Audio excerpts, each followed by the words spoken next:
कंगना रनावत के घर पे हम थे और वो दीवार पे हम चढ़ गए और मुंबई में ये चर्चा हो गई कि मौसमी सिंह ने एक और सीनियर पत्रकार का पैर तोड़ दिया। कुछ होने वाला, कुछ बहुत बड़ा होने वाला। देखिए ऐसा नहीं लग रहा कि जितेंद्र बहुत कुछ बताते बताते बहुत कुछ छुपा रहे हैं। कंगना रनौत उतर के आ रही थी मकर द्वार से, तो लोग चलते चलते फोटो खींच रहे थे। इसी बीच के अंदर प्रियंका चतुर्वेदी जो रिपोर्टर से ही बात कर रही थी, उनको धक्का लग गया कि ये कमेटी तो ऐसी है कि भाई जो जो इसका हिस्सा है, अगर शादी के रास्ते पे चल रहे हैं या होने वाली है तो जरूर आप हिच जरूर हो जाएंगे। तो ये जो है इसको निकनेम बोल दिया गया शादी कमेटी। राहुल भैया, मुझे फ्रेंच सीखनी, फ्रेंच लैंग्वेज सीखनी है और मुझे उसके लिए पैसा चाहिए, तो पैसा दिला दीजिए। तो उन्होंने कहा फ्रेंच तो मुझे आती, मैं खुद सिखाऊंगा तुम्हें। ठीक है, उस लड़के का हाथ पकड़ा और लेके चले गए राहुल गांधी रूम के अंदर। ये जो जमीन अलॉट हुई, ये इसका जो मेन गेट खुलना चाहिए था वो खुलना चाहिए था दीन दयाल उपाध्याय मार्ग पे, यानी कांग्रेस का दफ्तर, आधिकारिक दफ्तर का पता क्या है, दीन दयाल उपाध्याय मार्ग। किरण रिजिजू भी राहुल गांधी को यही बोल रहे थे। 6 पॉकेट और टी शर्ट पहनते हैं तो अब कुर्ता उर्ता भी आप तो अभी हाल ही में पहने थे। तो राहुल गांधी पीछे देखे और उनके साथ जो खड़ा था उनका I wore kurta, when did I wear kurta. Home ministry के अंदर जैसे जाता हूँ तो वहाँ जो लोग होते हैं, जो अधिकारी और वो सारे लोग, तो वो कहते हैं कि अरे भाई जितेंद्र आ गया है, अब थोड़ा सा वो रखिए। ठीक है, दूर से ही बात चल रही है, डीजी साहब अपना वो कर रहे हैं, हाथ ऐसे ऐसे हिला रहे हैं ना, उसमें भी आइडिया लगा लेते हैं कि किस विषय पर बातचीत हो रही होगी। गाड़ी आती है, जगदम्बे का पाल उतरते हैं, वहां से दूसरी गाड़ी आती है, कल्याण बनर्जी उतरते हैं, दोनों के बीच में ऐश्वर्या पालीवाल खड़ी हैं, रिपोर्टर्स ऑफ एयर। बढ़िया बढ़िया लग रहे हैं ना, बढ़िया लग रहे हैं। ऑडियो चेक सब 1 2 इधर तो आवाज आ रही है पिंकी पूरी। लग रहा हूँ क्या? आ रहा है ऑडियो आ रही है मेरे, आ रही आवाज आ रही है। ऑडियो 1 2 3 1 2 3 आ रही है जितेंद्र भाई, आप चेक 1 2 3 ऑडियो चेक है, पूरी आवाज इधर। हमारे में क्यों नहीं है भाई? अरे चेक तो कराओ पहले। Hello hello hello Rahul 1 2 3, hello. आवाज ही नहीं है उसके अंदर भाई। भाई आवाज आ रही है, कोई दो हमें आवाज। इसके साथ धोखाधड़ी हो रही। लेकिन सच्चाई ये है कि मेरे भाषण में हमेशा माइक बंद कर दिया जाता है। क्या करें? क्यों आप आवाज बंद करना चाह रहे हैं ऐश्वर्या? ऐसा नहीं है, बोले बोले जितेंद्र भाई। देखिए, विपक्ष जो है हमेशा इस तरीके के मुद्दे उठाता रहता है, उसके पास बोलने के लिए कुछ रहता ही नहीं है। अरे बोलो तो कम से कम कुछ बोलेंगे कहाँ? बोल तो आवाज नहीं जा रही है। पूरी आवाज आ रही, इधर की माइक में पूरी आवाज आ रही, लेकिन आप लोगों के पास अगर मुद्दे होंगे, संसद के इस सत्र में भी सभी मुद्दों पर बोलने के लिए मौका मिलेगा विपक्ष को, और किसी भी तरीके से किसी भी व्यक्ति की कोई माइक बंद नहीं होगी। अरे देखिए माननीय जी, इनका कहना इनका माइक ऑफ कर दिया जाता है। देखिए, ऊपर वाले की लाठी में आवाज नहीं होती है। ये अयोध्या से आए हैं, प्रेम का पैगाम लेके आए, होए वही जो राम रखी राचा। माननीय, होए वही जो राम रखी राचा। अब इनका माइक ऑफ कर दिया गया है, यही तो यूपी के लड़के कह रहे हैं। We vehemently, Mosmi, we vehemently oppose what is happening. We do not agree to this. This is blasphemous. Will not agree to this. भाई साहब, फायर ब्रांड नेता बन जाती है ऐश्वर्या, और यहाँ पे जो चकल्लसबाजी चल रही है, वो तैयारी चल रही है मॉनसून सत्र की। जी हाँ, इस मॉनसून में सियासी मौसम क्या रहने वाला है, ये बात करने के लिए हमारे सारे फर्राटेदार ब्रेकिंग न्यूज़ रिपोर्टर्स हाजिर हैं।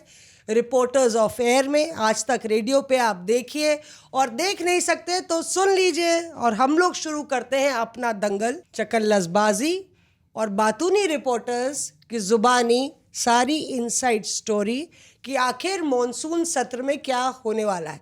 पिछले एपिसोड्स दमदार रहे, इस बार भी हम बिल्कुल फ्रंट फुट पे बैटिंग करते हुए आपको पर्दे की पीछे की कहानी सुनाने जा रहे हैं। हमारे 3 सहयोगी हमारे साथ हैं, जितेंद्र बहादुर, राहुल गौतम आरजी उर्फ आरजी, जिनका माइक ऑफ हो जाता है, और यहाँ पे फायर ब्रांड पत्रकार ऐश्वर्या पालीवाल हमारे साथ मौजूद है, जो अपनी हाई हील्स में संसद को कवर करती हैं और उतनी तेज़ दौड़ती हैं जितनी तेज़ हम जूते पहन के दौड़ते हैं।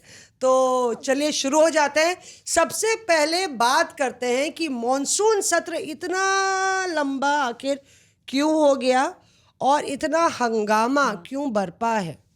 सवाल ये है कि कौन सा बम फूटने वाला है, क्या बड़ा हंगामेदार होने वाला है? जितेंद्र भाई, हमारे खुफिया खबरी रिपोर्टर, बता दीजिए।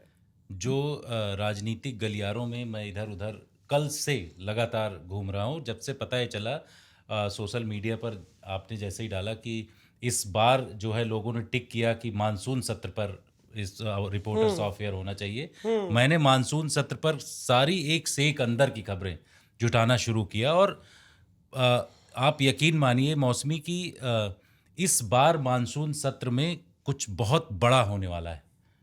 उस तरीके से बड़ा होने वाला है कि जिस तरीके से इसको बढ़ाया गया, पहले इस सत्र छोटा था, 15 अगस्त के पहले इसको ख़त्म करना था, लेकिन 21 तक कर दिया गया। 21 से 21 तक एक महीने का पूरा रहेगा। जो जानकारी मिल रही है, कुछ हमने जो विपक्षी पार्टियों के जो फ्लोर लीडर्स हैं उनसे बातचीत हुई, जो सदन में रेगुलर आते हैं, उन लोगों को भी बस यही चर्चा चल रही है उनके गलियारे में भी कि कुछ बड़ा होने वाला। क्या बड़ा होने वाला है, क्या अनाउंसमेंट होगा, किस तरीके की खबर आने वाली है, ये तो बड़ा चर्चा का विषय इस वक्त बना हुआ है। और हमें लग रहा है कि हम लोग जो खुलासा ऑफ एयर में कर रहे हैं वो 12 तारीख से लेकर के और 18 तारीख के बीच में जो है एक बहुत बड़ा खुलासा सदन के अंदर होने वाला है। और ये मैं कह सकता हूँ कि ऐसी चीज होगी जिसको कि सारे टीवी चैनल्स फॉलो करेंगे राहुल, सब लोग फॉलो करेंगे। हम लोग खुलासा नाम नहीं ले रहे हैं, बहुत ही सीक्रेट तरीके से इसको लाया जा रहा है। जैसे हम सीक्रेट तरीके से इसको बता रहे हैं, उसी सीक्रेट तरीके से वो चीज़ लाई जा रही है और उसको ला करके उसका अनाउंसमेंट होगा, बाकायदे चलेगा।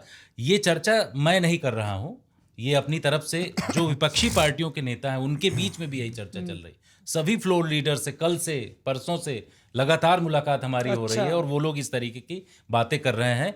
तो लगता है कि कोई बड़ा बम फूटने वाला है, बड़ा खुलासा वाला है, बड़ा कुछ होने वाला, कुछ बहुत बड़ा होने वाला। देखिए, ऐसा नहीं लग रहा कि जितेंद्र बहुत कुछ बताते बताते बहुत कुछ छुपा रहे हैं। तो बम फूटेगा तो सर फुटअव्वल होगा, और सर फुटअव्वल होगा तो सवाल ये है कि संसद में सर फुटअव्वल होता है तो भाई किसकी किससे नहीं बनती। कौन आंख में आंख डाल के देखता है, कौन हाथ आपस में मिलाता नहीं है।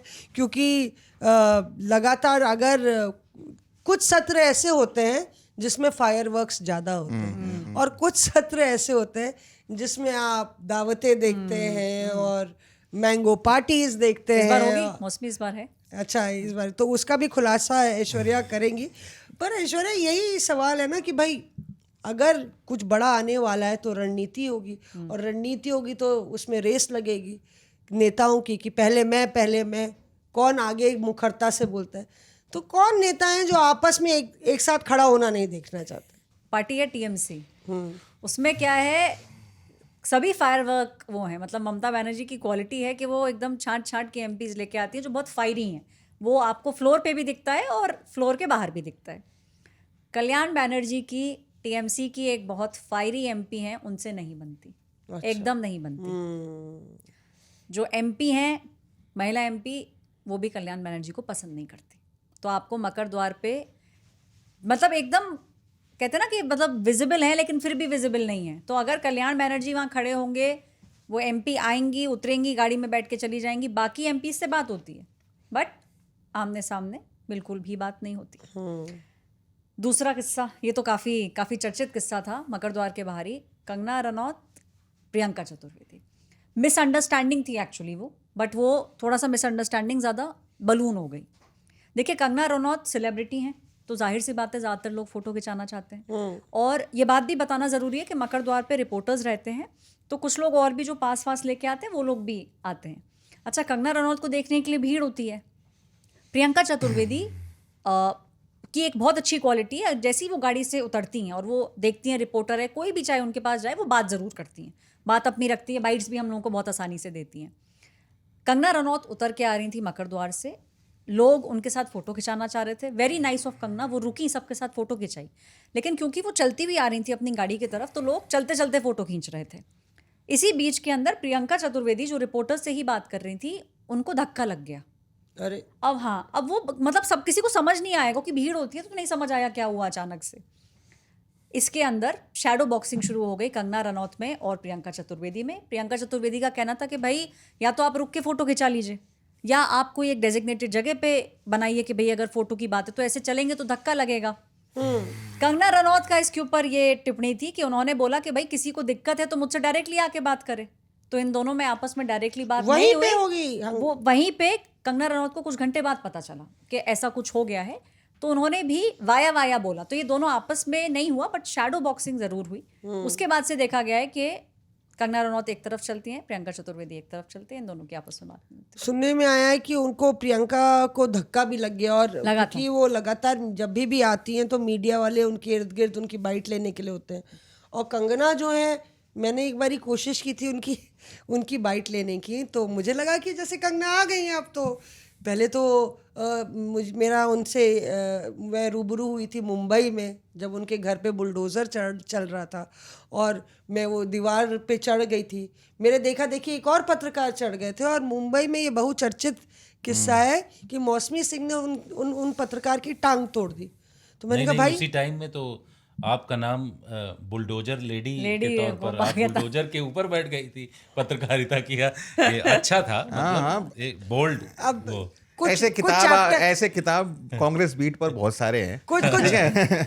कुछ किस्से हम ज्यादा याद नहीं, पन्नों को पीछे नहीं ले जाना चाहते। जब वो बुलडोजर साहब ने हमसे बोल दिया था क्या करोगी मेरा नाम जान के, तो उसमें किस्सा ये था कि कंगना रनावत के घर पे हम थे और वो दीवार पे हम चढ़ गए, और मुंबई में ये चर्चा हो गई कि मौसमी सिंह ने एक और सीनियर पत्रकार का पैर तोड़ दिया। तो हमें बाद में पता चला, एक हफ्ते बाद, तो हम बोले हाय हमने कैसे पैर तोड़ दिया, और वो हमारे जानने वाले हैं। तोड़ा था या नहीं तोड़ा था? अरे तो हम उनको फ़ोन किए, तो वो पहले हमारे साथ काम कर चुके हैं, जेपी सर। तो हमने कहा जेपी, और वो बड़े फायर ब्रांड है क्राइम रिपोर्टर। तो हमने कहा सर क्या हो गया? कहते अरे आप चढ़ गई दीवार पे तो मैं भी चढ़ गया दीवार पे।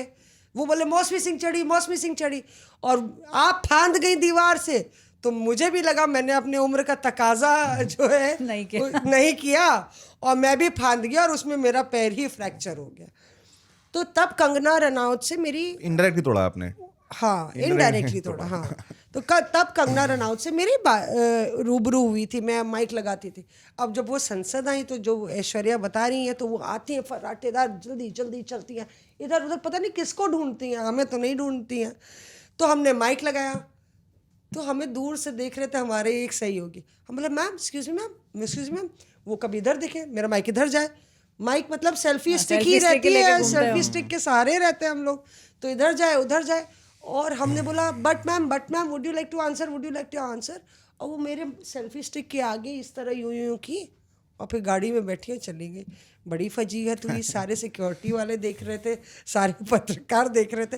तब हमें समझ में आया कि बाकी जो और पत्रकार हैं उन्होंने क्यों नहीं अप्रोच किया, क्योंकि वो बाइट शायद सिर्फ एजेंसी को देती हैं या देती ही नहीं है। और दूसरी तरफ प्रियंका चतुर्वेदी हैं जो लगातार मीडिया को बाइट देती हैं, तो वो दे रही थी बाइट, और ANI वाले ने शायद, या कोई और एक एजेंसी वाले ने वो दे रही थी, मतलब वो लग गया धक्का, क्योंकि धक्का लग गया एजेंसी वाले से। तो जब धक्का लग गया तो मान गई बुरा कि भैया एक सेलिब्रिटी आया तो मुझे धक्का भी मार दिया, वही मीडिया वालों ने, बड़ी बेवफाई है। तो इतनी बेवफा कैसे हो गए सनम? तो उसको लेके उन्होंने फिर मामला तूल पकड़ लिया। तब से उनका 36 का आंकड़ा जो ऐश्वर्या बता रही है। पर राहुल तुम भी बहुत जानते हो, एक ही पार्टी में कई नेताओं के दिल में जो है काफ़ी दिए जलते हैं, और किस तरह से आपस में आग उगलते हैं। बिल्कुल बिल्कुल। देखिए, बर्तन रहेंगे तो बजेंगे। किसी भी घर में आप देखिए लड़ाई तो होती है। कांग्रेस में भी कोई इसमें ऐसा नहीं, विपक्ष में भी ऐसा नहीं, बिल्कुल कोई बाहर से तो नहीं आया है, एलियन तो नहीं है। संसद में ये रहता है हमेशा, आप नए रिश्ते बनाते हैं और पुराने रिश्ते टूटते भी हैं, तो जाहिर है ये सब चीज़ें चलती रहती हैं। और एक बात आप जो अभी जितना कह रहे थे कि बम फूटेगा, देखिए वो बम को लेकर बहुत विपक्षी खेमे में भी चर्चा है कि आखिर क्या करने वाली है सरकार। पहले 13 तक था, फिर 21 तक कर दिया गया है। क्या चाहती है सरकार के मन में क्या है? उनका ये मानना है कि ये जो बढ़ाया गया है सत्र, इसके पीछे का कारण है जस्टिस वर्मा, उनका इम्पीचमेंट। तो शायद सरकार जो है उनका इम्पीचमेंट मोशन चाहती है विपक्ष के साथ में ऑन बोर्ड लेके, तो उसकी जो पूरी प्रक्रिया है उसके वजह से इसको बढ़ाया गया है। और एक जानकारी मैं दे दूं अपने दर्शकों को कि एक मुलाकात हुई थी जिसमें parliamentary affairs minister Kiren Rijiju, law minister Arjun Ram Meghwal, law secretary, ये तीनों लोग मल्लिकार्जुन खड़गे के घर जाते हैं, जो कि विपक्षी नेता हैं राज्यसभा के। वहाँ पर राहुल गांधी मौजूद होते हैं, उनको ब्रीफ किया जाता है। दरअसल सरकार चाहती है कि इम्पीचमेंट मोशन लाया जाए जस्टिस वर्मा के खिलाफ। ये तो सीक्रेट जानकारी आप बता बिल्कुल रहे हैं। बिल्कुल इस मूवमेंट के बारे में कहीं पब्लिकली नोटिस नहीं नहीं ये कहीं पर भी रिपोर्ट नहीं हुआ है। और यही अब देखिए अभी 3 रोज पहले सुबह का 11 बजे का समय हो रहा था, हम अपनी रोज कुआ खोदो पानी पियो बाइट ढूंढ रहे थे अपने लिए कि इस पे रिएक्शन मिल जाए। हमें किसी का एक फ़ोन आया, उसने बोला आप कहाँ हैं? मैंने कहा मैं ये जो 3 मूर्ति हाइफा वहाँ पर चौक जो है वहाँ पर मैं मौजूद। उन्होंने कहा आप तुरंत 10,000 जी मार गई। मैं भागा वहाँ पर गया, भागा मतलब गाड़ी के अंदर भागा ये दर्शक ये ना सोचे कि मैं खुद ही पैदल भाग गया। तो मैं गाड़ी में वहाँ पर पहुँचा, तो जब तक मैं पहुँचा तब तक 3-4 गाड़ियाँ अंदर जा चुकी थी। आपने देखी गाड़ी अंदर? बिल्कुल, गाड़ी यहाँ जाती हुई मैंने अंदर देखी। और फिर मुझे जिज्ञासा हुई, हम तो खोजी पत्रकारिता करते करते हमने ये कि यहाँ पे क्यों कौन लोग हैं और खड़गे जी के घर पे, तो हमने पता किया तो हमें मालूम पड़ा मौसमी जी कि उसमें उन गाड़ियों में किरण रिजिजू जी जो कि पार्लियामेंट्री अफेयर्स मिनिस्टर हैं, अर्जुन राम मेघवाल जी जो कि लॉ मिनिस्टर हैं, लॉ सेक्रेटरी, उनके अफसरान, तमाम लोग जो हैं खड़गे जी के घर पहुँचे। फिर मुझे बताया गया कि वहाँ उस मीटिंग के अंदर राहुल गांधी भी मौजूद हैं। तब मैंने कोशिश करी जानने की कि आखिर ये, क्योंकि देखिए दोनों जो नेता हैं राहुल गांधी और मल्लिकार्जुन खड़गे, ये नेता विपक्ष हैं, एक लोकसभा एक राज्यसभा। सरकार आउटरीच कर रही है, क्यों कर रही है? क्योंकि सरकार पे तो ये आरोप लगाती रही है विपक्ष की वो बिल्कुल हमको एकोमोडेट नहीं करते, हमारी सुनने को तैयार नहीं है। लेकिन आज उनके दरवाजे तक अगर ये लोग आए हैं तो क्या मुद्दा है? मुझे नहीं लगता ये मीटिंग कहीं चली है या किसी को पता है इसके बारे में। आप तो यहाँ पे ही रिपोर्टर्स अफेयर में वाकई में अफेयर वाली बात कर दी है। फिर क्या हुआ? अभी इसके आगे भी एक बड़ी इंपॉर्टेंट चीज़, वो मीटिंग खत्म हुई, 40 मिनट वो मीटिंग चली। वो मीटिंग ओवर हुई, फिर मैंने कोशिश की लोगों से बात करने की कि आखिर इस मीटिंग में क्या हुआ।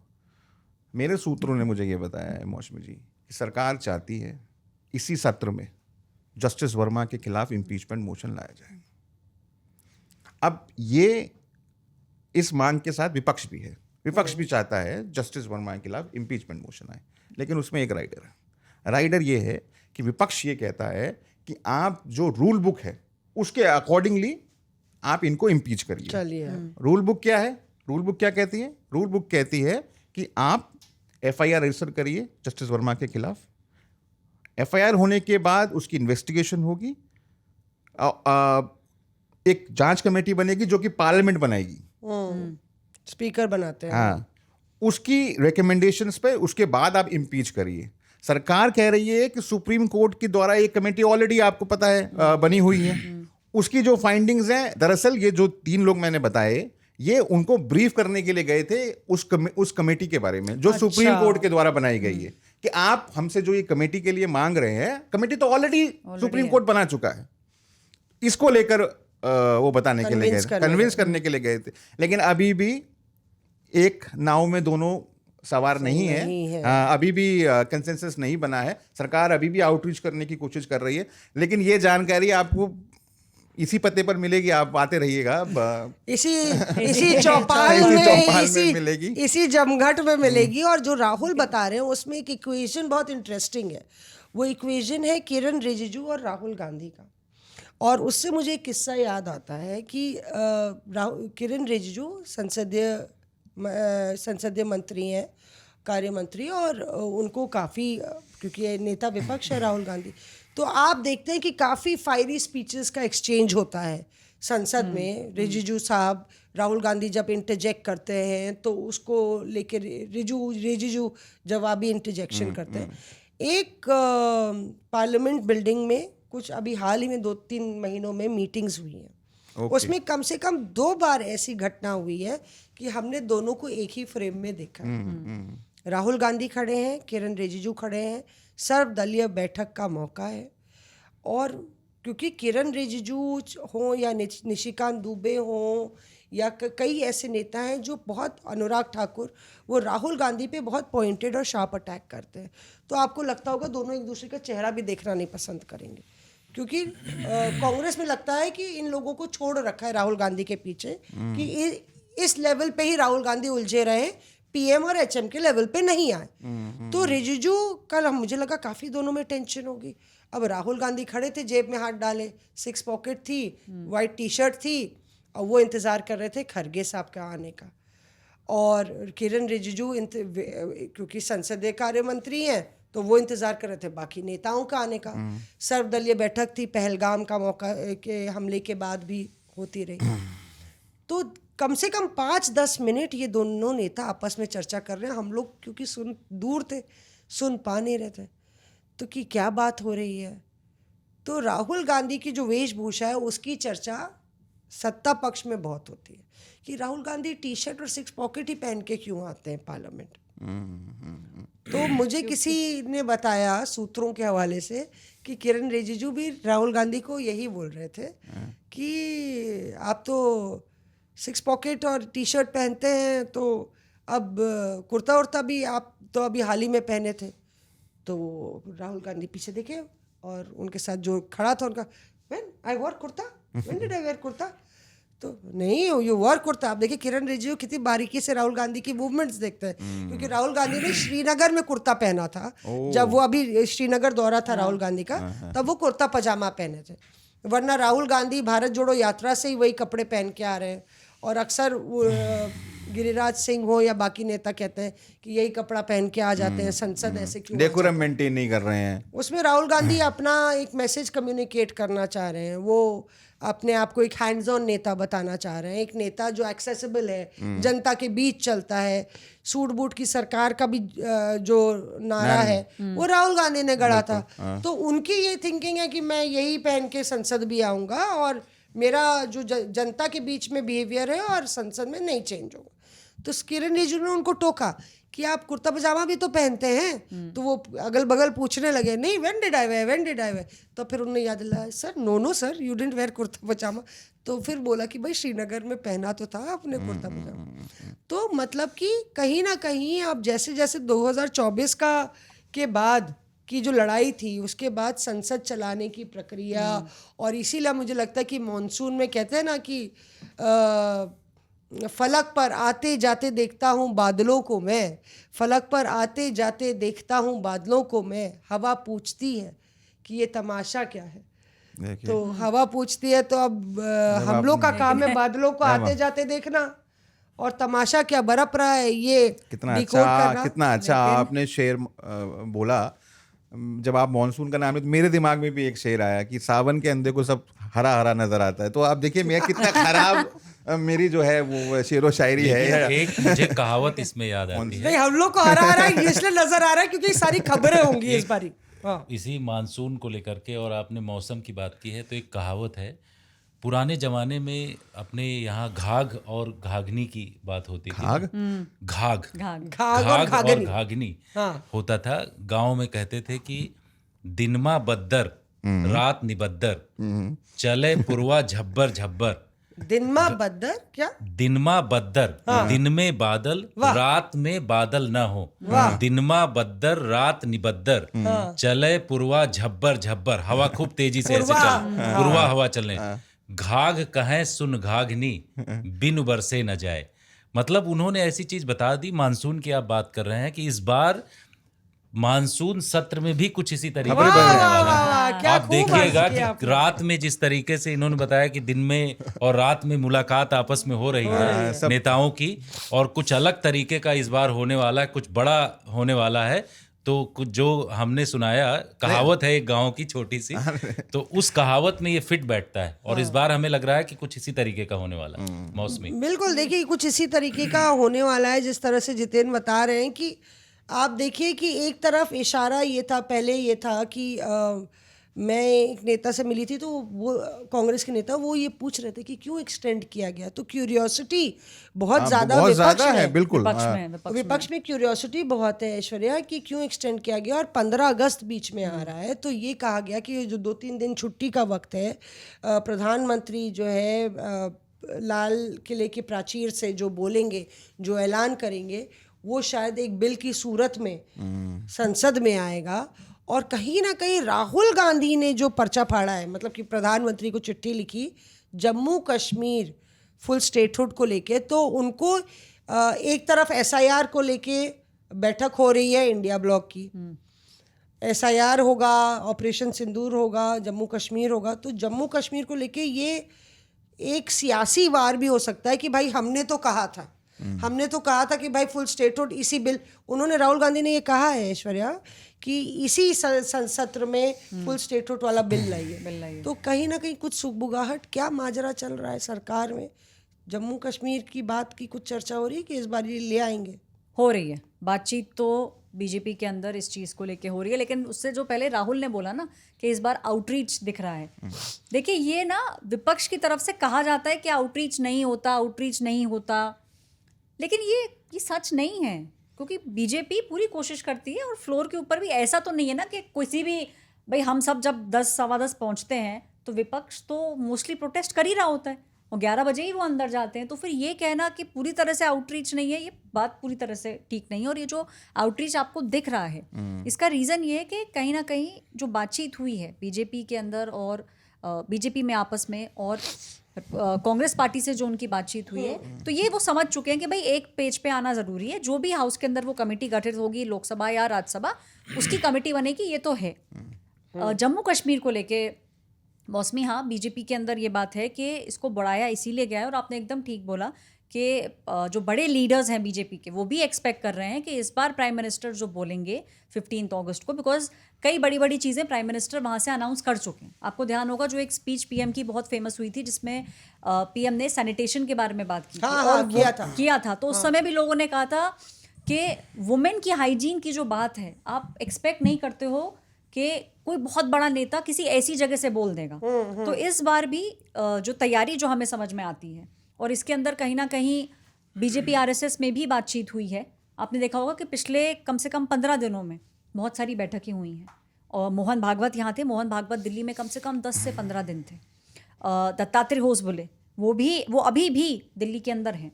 तो बीजेपी आरएसएस की बातचीत चल रही है, क्योंकि जब भी बीजेपी कोई ऐसा कदम लेती है तो उसका जो आपको ग्राउंड फीडबैक है वो तो आरएसएस के थ्रू आता है, प्रचारकों के थ्रू आता है। तो बातचीत चल रही है, और जम्मू कश्मीर जो है वो फोकल पॉइंट रहेगा, स्पेशली 15 अगस्त के बाद। कुल मिलाकर कोई छोटी वोटी मत सोचो जाने वाले की, पता नहीं कितना इम्पोर्टेंट हो, क्योंकि बिल्कुल ये बढ़ाना, देखिए बीजेपी या जो सरकार के बारे में, जो ये सरकार है उसके बारे में एक सबसे इम्पोर्टेंट चीज़ है सरप्राइज एलिमेंट, सीक्रेसी। कांग्रेस के अंदर तो क्योंकि वो 100 मुंह है, 100 बातें लोग करते हैं, वहां पर आपको कोई दिक्कत नहीं है। बीजेपी बहुत गार्डेड है इस मामले में, सरकार जो है वो बहुत गार्डेड है। तो जब तक आप जो कह रहे हैं 12 से 18, या आपको 11 तारीख की रात को ही पता चलेगा या 12 तारीख की सुबह पता चलेगा कि क्या होने वाला है। लेकिन रिपोर्टर्स ऑफ एयर में सीक्रेट चीजें भी निकल के आ रही हैं। नाम नहीं ले रहे हैं उसका, हम लोग बहुत सारी चीजें जैसे सांसदों के लिए जो है ना, जितेन को बहुत कुछ पता है, बहुत मिला है लोगों से, बहुत जानकारी हमारे अंदर पूरे ब्रह्मांड में भरी हुई है, लेकिन उसको मैं उड़ेल नहीं सकता। बहुत सारी चीजें भाई, रिपोर्टर्स ऑफ एयर इस समय पूरी तरीके से सब लोग, पॉलिटिकल गलियारों में चर्चा, पत्रकारों के बीच में चर्चा, देख रहे हैं, नेताओं के बीच में चर्चा, अधिकारियों के बीच में चर्चा हो रही है। सब लोग एक एक पॉइंट आगे पीछे घटा बढ़ा के देख रहे हैं, इसलिए बहुत ही जो है ऑफ एयर की चीज ऑन एयर में हम लोग बिल्कुल संभल के बोल हमने रहे हैं। इशारा कर दिया है। देखिए हम लोग भी सियासी नब्ज पकड़ लेते हैं, हम लोग भी मौसम वैज्ञानिक से कम नहीं है। मौसमी सियासी मौसम भाप लेती है। वो तो और ये है। राहुल गांधी और ये जो लोग चर्चा कर रहे हैं, तो यहाँ पे जम्मू कश्मीर को लेकर भी है। पर दूसरा जो बड़ा मुद्दा है वो है ऑपरेशन सिंदूर, और वो डेलीगेशन जो गए थे, वो लोग सब लोग गए, सर्वदलीय डेलीगेशन गया। तो हम चर्चा कर रहे थे एक नेता से, तो वो बता रहे थे, क्योंकि अभी खबर भी आ गई है कि टीआरएफ को घोषित कर दिया गया है टेरर ऑर्गेनाइजेशन, लिस्ट में डाल दिया अमेरिका ने। भारत ने पहले ही जो द रेजिस्टेंट फ्रंट है उसको पहले ही डेजिग्नेटेड टेररिस्ट घोषित किया है। अमेरिका ने अब घोषित कर दिया है, और अमेरिका ने ऐसे बहुत सारे, जो भारत ने डोजियर दिया है अमेरिका को, बहुत सारे ऐसे जो टेररिस्ट ऑर्गेनाइजेशन हैं और ख़ास तौर पर इंडिविजुअल जो टेररिस्ट हैं उनको डेजिग्नेटेड टेररिस्ट घोषित किया। लेकिन टीआरएफ किस लिए इम्पोर्टेंट है ये यहाँ कुछ मिनटों में बता देता हूँ। द रेजिस्टेंट फ्रंट जो है वो जब पहलगाम में जब अटैक हुआ तो उस दौरान इसका नाम आया, जो कि स्यूडो ऑर्गेनाइजेशन है लश्कर तैयबा का, द रेजिस्टेंट फ्रंट। और ये बहुत ही खतरनाक आतंकी संगठन है, जो कि पाकिस्तान पूरे वर्ल्ड के फोरम में ये बताता है कि जो आतंकी हैं वो भारत के होम ग्रोन आतंकी हैं और वो अटैक कर रहे हैं, जबकि ऐसा नहीं है। क्लैरिटी ये है कि लश्कर तैयबा का जो छद्म नाम बदल करके, स्यूडो नाम बदल करके उसको द रेजिस्टेंट फ्रंट बनाया गया, और वो यहाँ पर लोकल टेररिस्ट और जो विदेशी वहाँ से पाकिस्तान के टेररिस्ट इन्फिल्ट्रेट कर के आते हैं, मिल करके वो अटैक कर रहे हैं। और सबसे बड़ी बात है कि इन्होंने स्क्वाड्स बना रखे हैं, फाल्कन स्क्वाड इसका सबसे खतरनाक टेररिस्ट ग्रुप है, जो कि मारता है और भाग जाता है जंगलों में। आपने देखा होगा कि पहलगाम में यही हुआ। उन लोगों ने बैसरन घाटी में अटैक किया, लोगों को धर्म पूछ करके, नाम पूछ करके उन्होंने मारा, और उसके बाद वो टेररिस्ट फरार हैं। विपक्ष इस बात को लेकर के लगातार सवाल भी खड़ा कर रहा है कि 2.5 महीने से ज़्यादा वक्त हो चुका है उसको लेकर के, और अभी तक वो टेररिस्ट पकड़े नहीं गए हैं, ना मारे गए हैं। ये सवाल विपक्ष उठा रहा है, और ऐसा लग रहा है कि संसद के इस सत्र में जो आने वाला है 21 तारीख से, सोमवार से जब शुरुआत होगी, तो ये एक बड़ा मुद्दा होगा। इस मुद्दे को वो लोग उठा सकते हैं और इसको लेकर के हंगामा भी कर सकते हैं। अमेरिका की तरफ से जो लगातार बयान दिया गया है सीज फायर को लेकर के, ये भी मुद्दा हो सकता है। तो ये तमाम मुद्दे जो हैं, पार्लियामेंट के सदन के अंदर भी हंगामा होगा, बाहर भी हंगामा होगा, हम लोग को देखने को मिलेगा। मैं पार्लियामेंट के अंदर गया और मैंने देखा कि खुद सिक्योरिटी के अधिकारियों से मुलाकात हुई। एक नेता निकल रहे थे वहाँ से, तो वो निकल रहे थे, तो जब उनसे हमारी बातचीत हुई तो उन्होंने ये कहा, हमने कहा भाई पार्लियामेंट तो 21 से 21 तक हो गया, कुछ बड़ा होने वाला है, इस तरीके की चर्चाएं हो रही। तो उन्होंने ये कहा कि इस बार बहुत ही मानसून सत्र है, बारिश भी झमाझम होगी, लेकिन जो विपक्षी पार्टियों के वार और तीर वो भी बहुत चलेंगे। सरकार से सवाल पूछने का पूरा प्लान उन्होंने तैयार किया।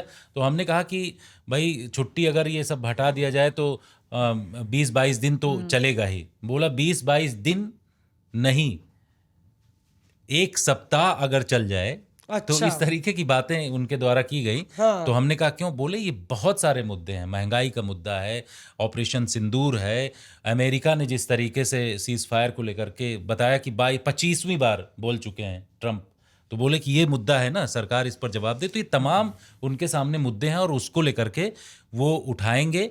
और निकलते हुए उन्होंने ये भी बताया कि भाई हम लोग आपको संसद के अंदर भी, संसद के बाहर जो उसका एरिया है और विजय चौक पर भी सब जगह नजर आएंगे। ठीक है, तो हमने कहा भैया हम लोग की रिपोर्टिंग भी चलेगी। अच्छा, मुश्किल ये है जितेंद्र भाई कि मुश्किल ये है कि इस बार है मॉनसून सत्र, बारिश झमाझम बरसेगी, बादल गरजेंगे, बिजली चमकेगी, और उसमें हम लोग अपनी सेल्फी स्टिक लिए हुए भागेंगे।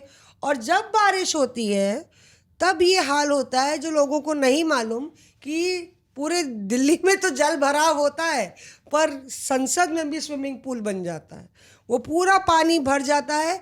और सब एमपी जब जाने लगते हैं तो वहाँ पे एक मिनी ट्रैफिक जाम भी लग जाता है कि गाड़ियों की कतार बिल्कुल बाहर तक ले जाती है। कुछ सांसद तो हमने देखा कि विजय चौक से चलते हुए आते हैं क्योंकि गाड़ियों की कतार लग जाती है। और इन सब में हम लोग को मकर द्वार पे वो जो प्रोटेस्ट हो रहा है वो कवर करना होगा। लेकिन प्रधानमंत्री की को लेके जो मांग विपक्ष कर रहा है, जो जितेंद्र कह रहे थे ऑपरेशन सिंदूर को लेके पॉइंटेड अटैक होगा कि पीएम जवाब दें। आप तो बहुत कहानी जानते हैं कि भाई डेलीगेशन गए थे, अब वो जो डेलीगेशन में गए थे वो इस तरफ होंगे या उस तरफ होंगे?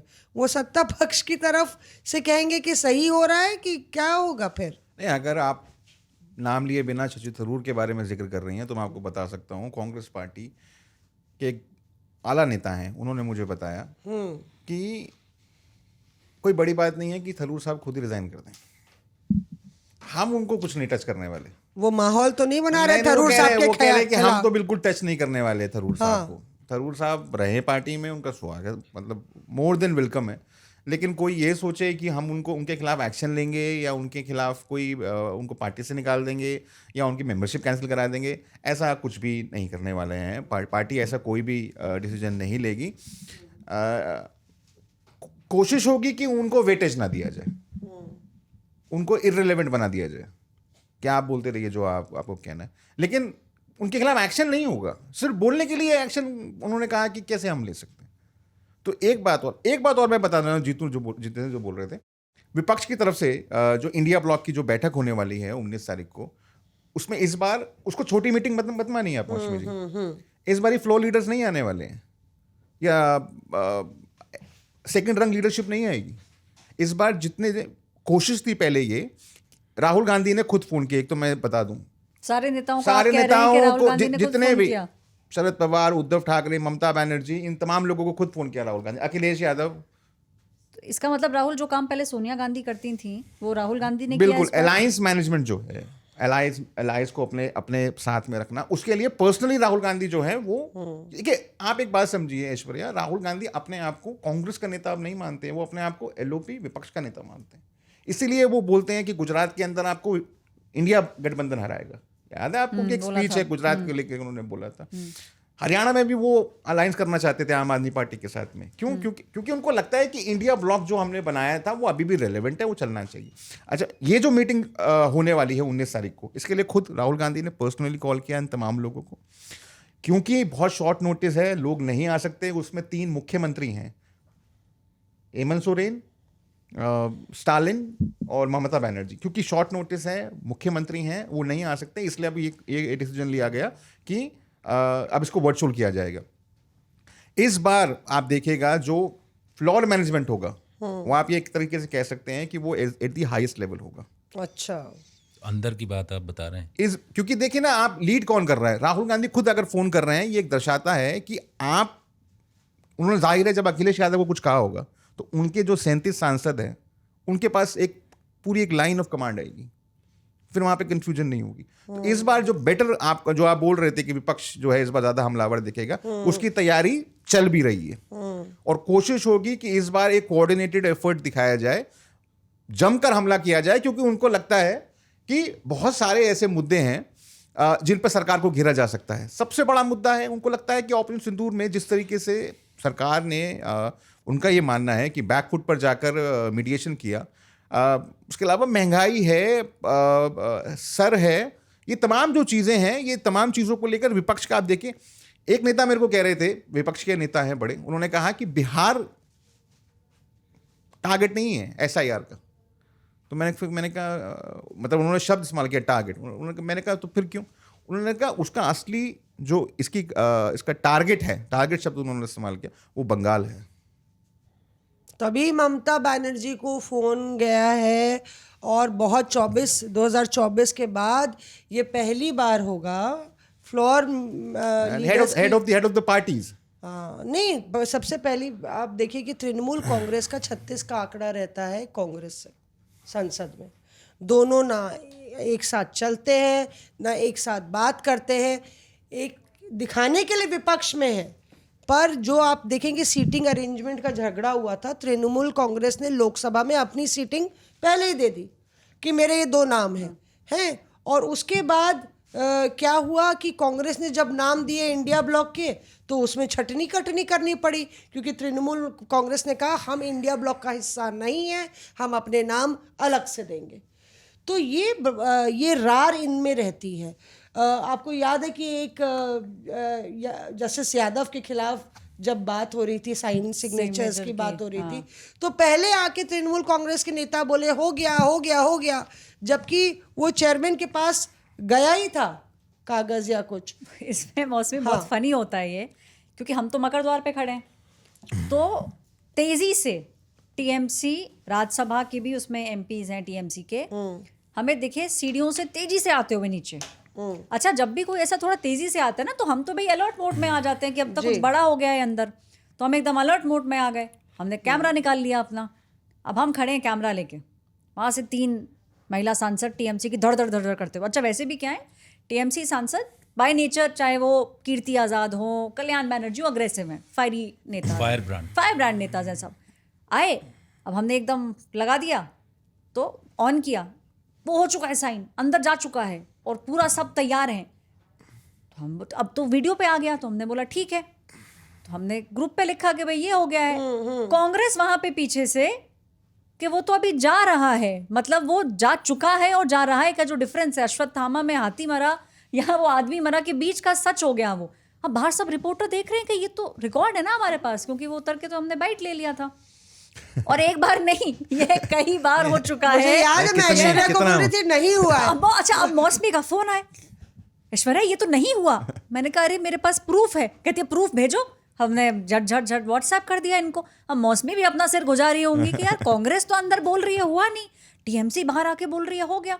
और पहली बार नहीं हुआ है ये कम से कम 2-3 बार हो चुका है। भाईचारा बहुत है कि हम ज्यादा ही भाईचारा है कि हम देखते हैं कि धड़ धड़ करके वो उतर के आते हैं, हम वीडियो बना लेते हैं, उनसे सवाल पूछ लेते हैं, वो जवाब दे देते हैं, 5 मिनट बाद खबर आती है कांग्रेस के। ये तो इन द प्रोसेस है, या उस तरह से नहीं है जिस तरीके से टीएमसी ने दिखाया। उसमें ये है ना कि देखिए, दो टीचर्स हैं। टीएमसी के जो मास्टर हैं वो है डेरेक ओब्रायन, और जो कांग्रेस के मास्टर साहब हैं जयराम रमेश जी वो है जयराम रमेश।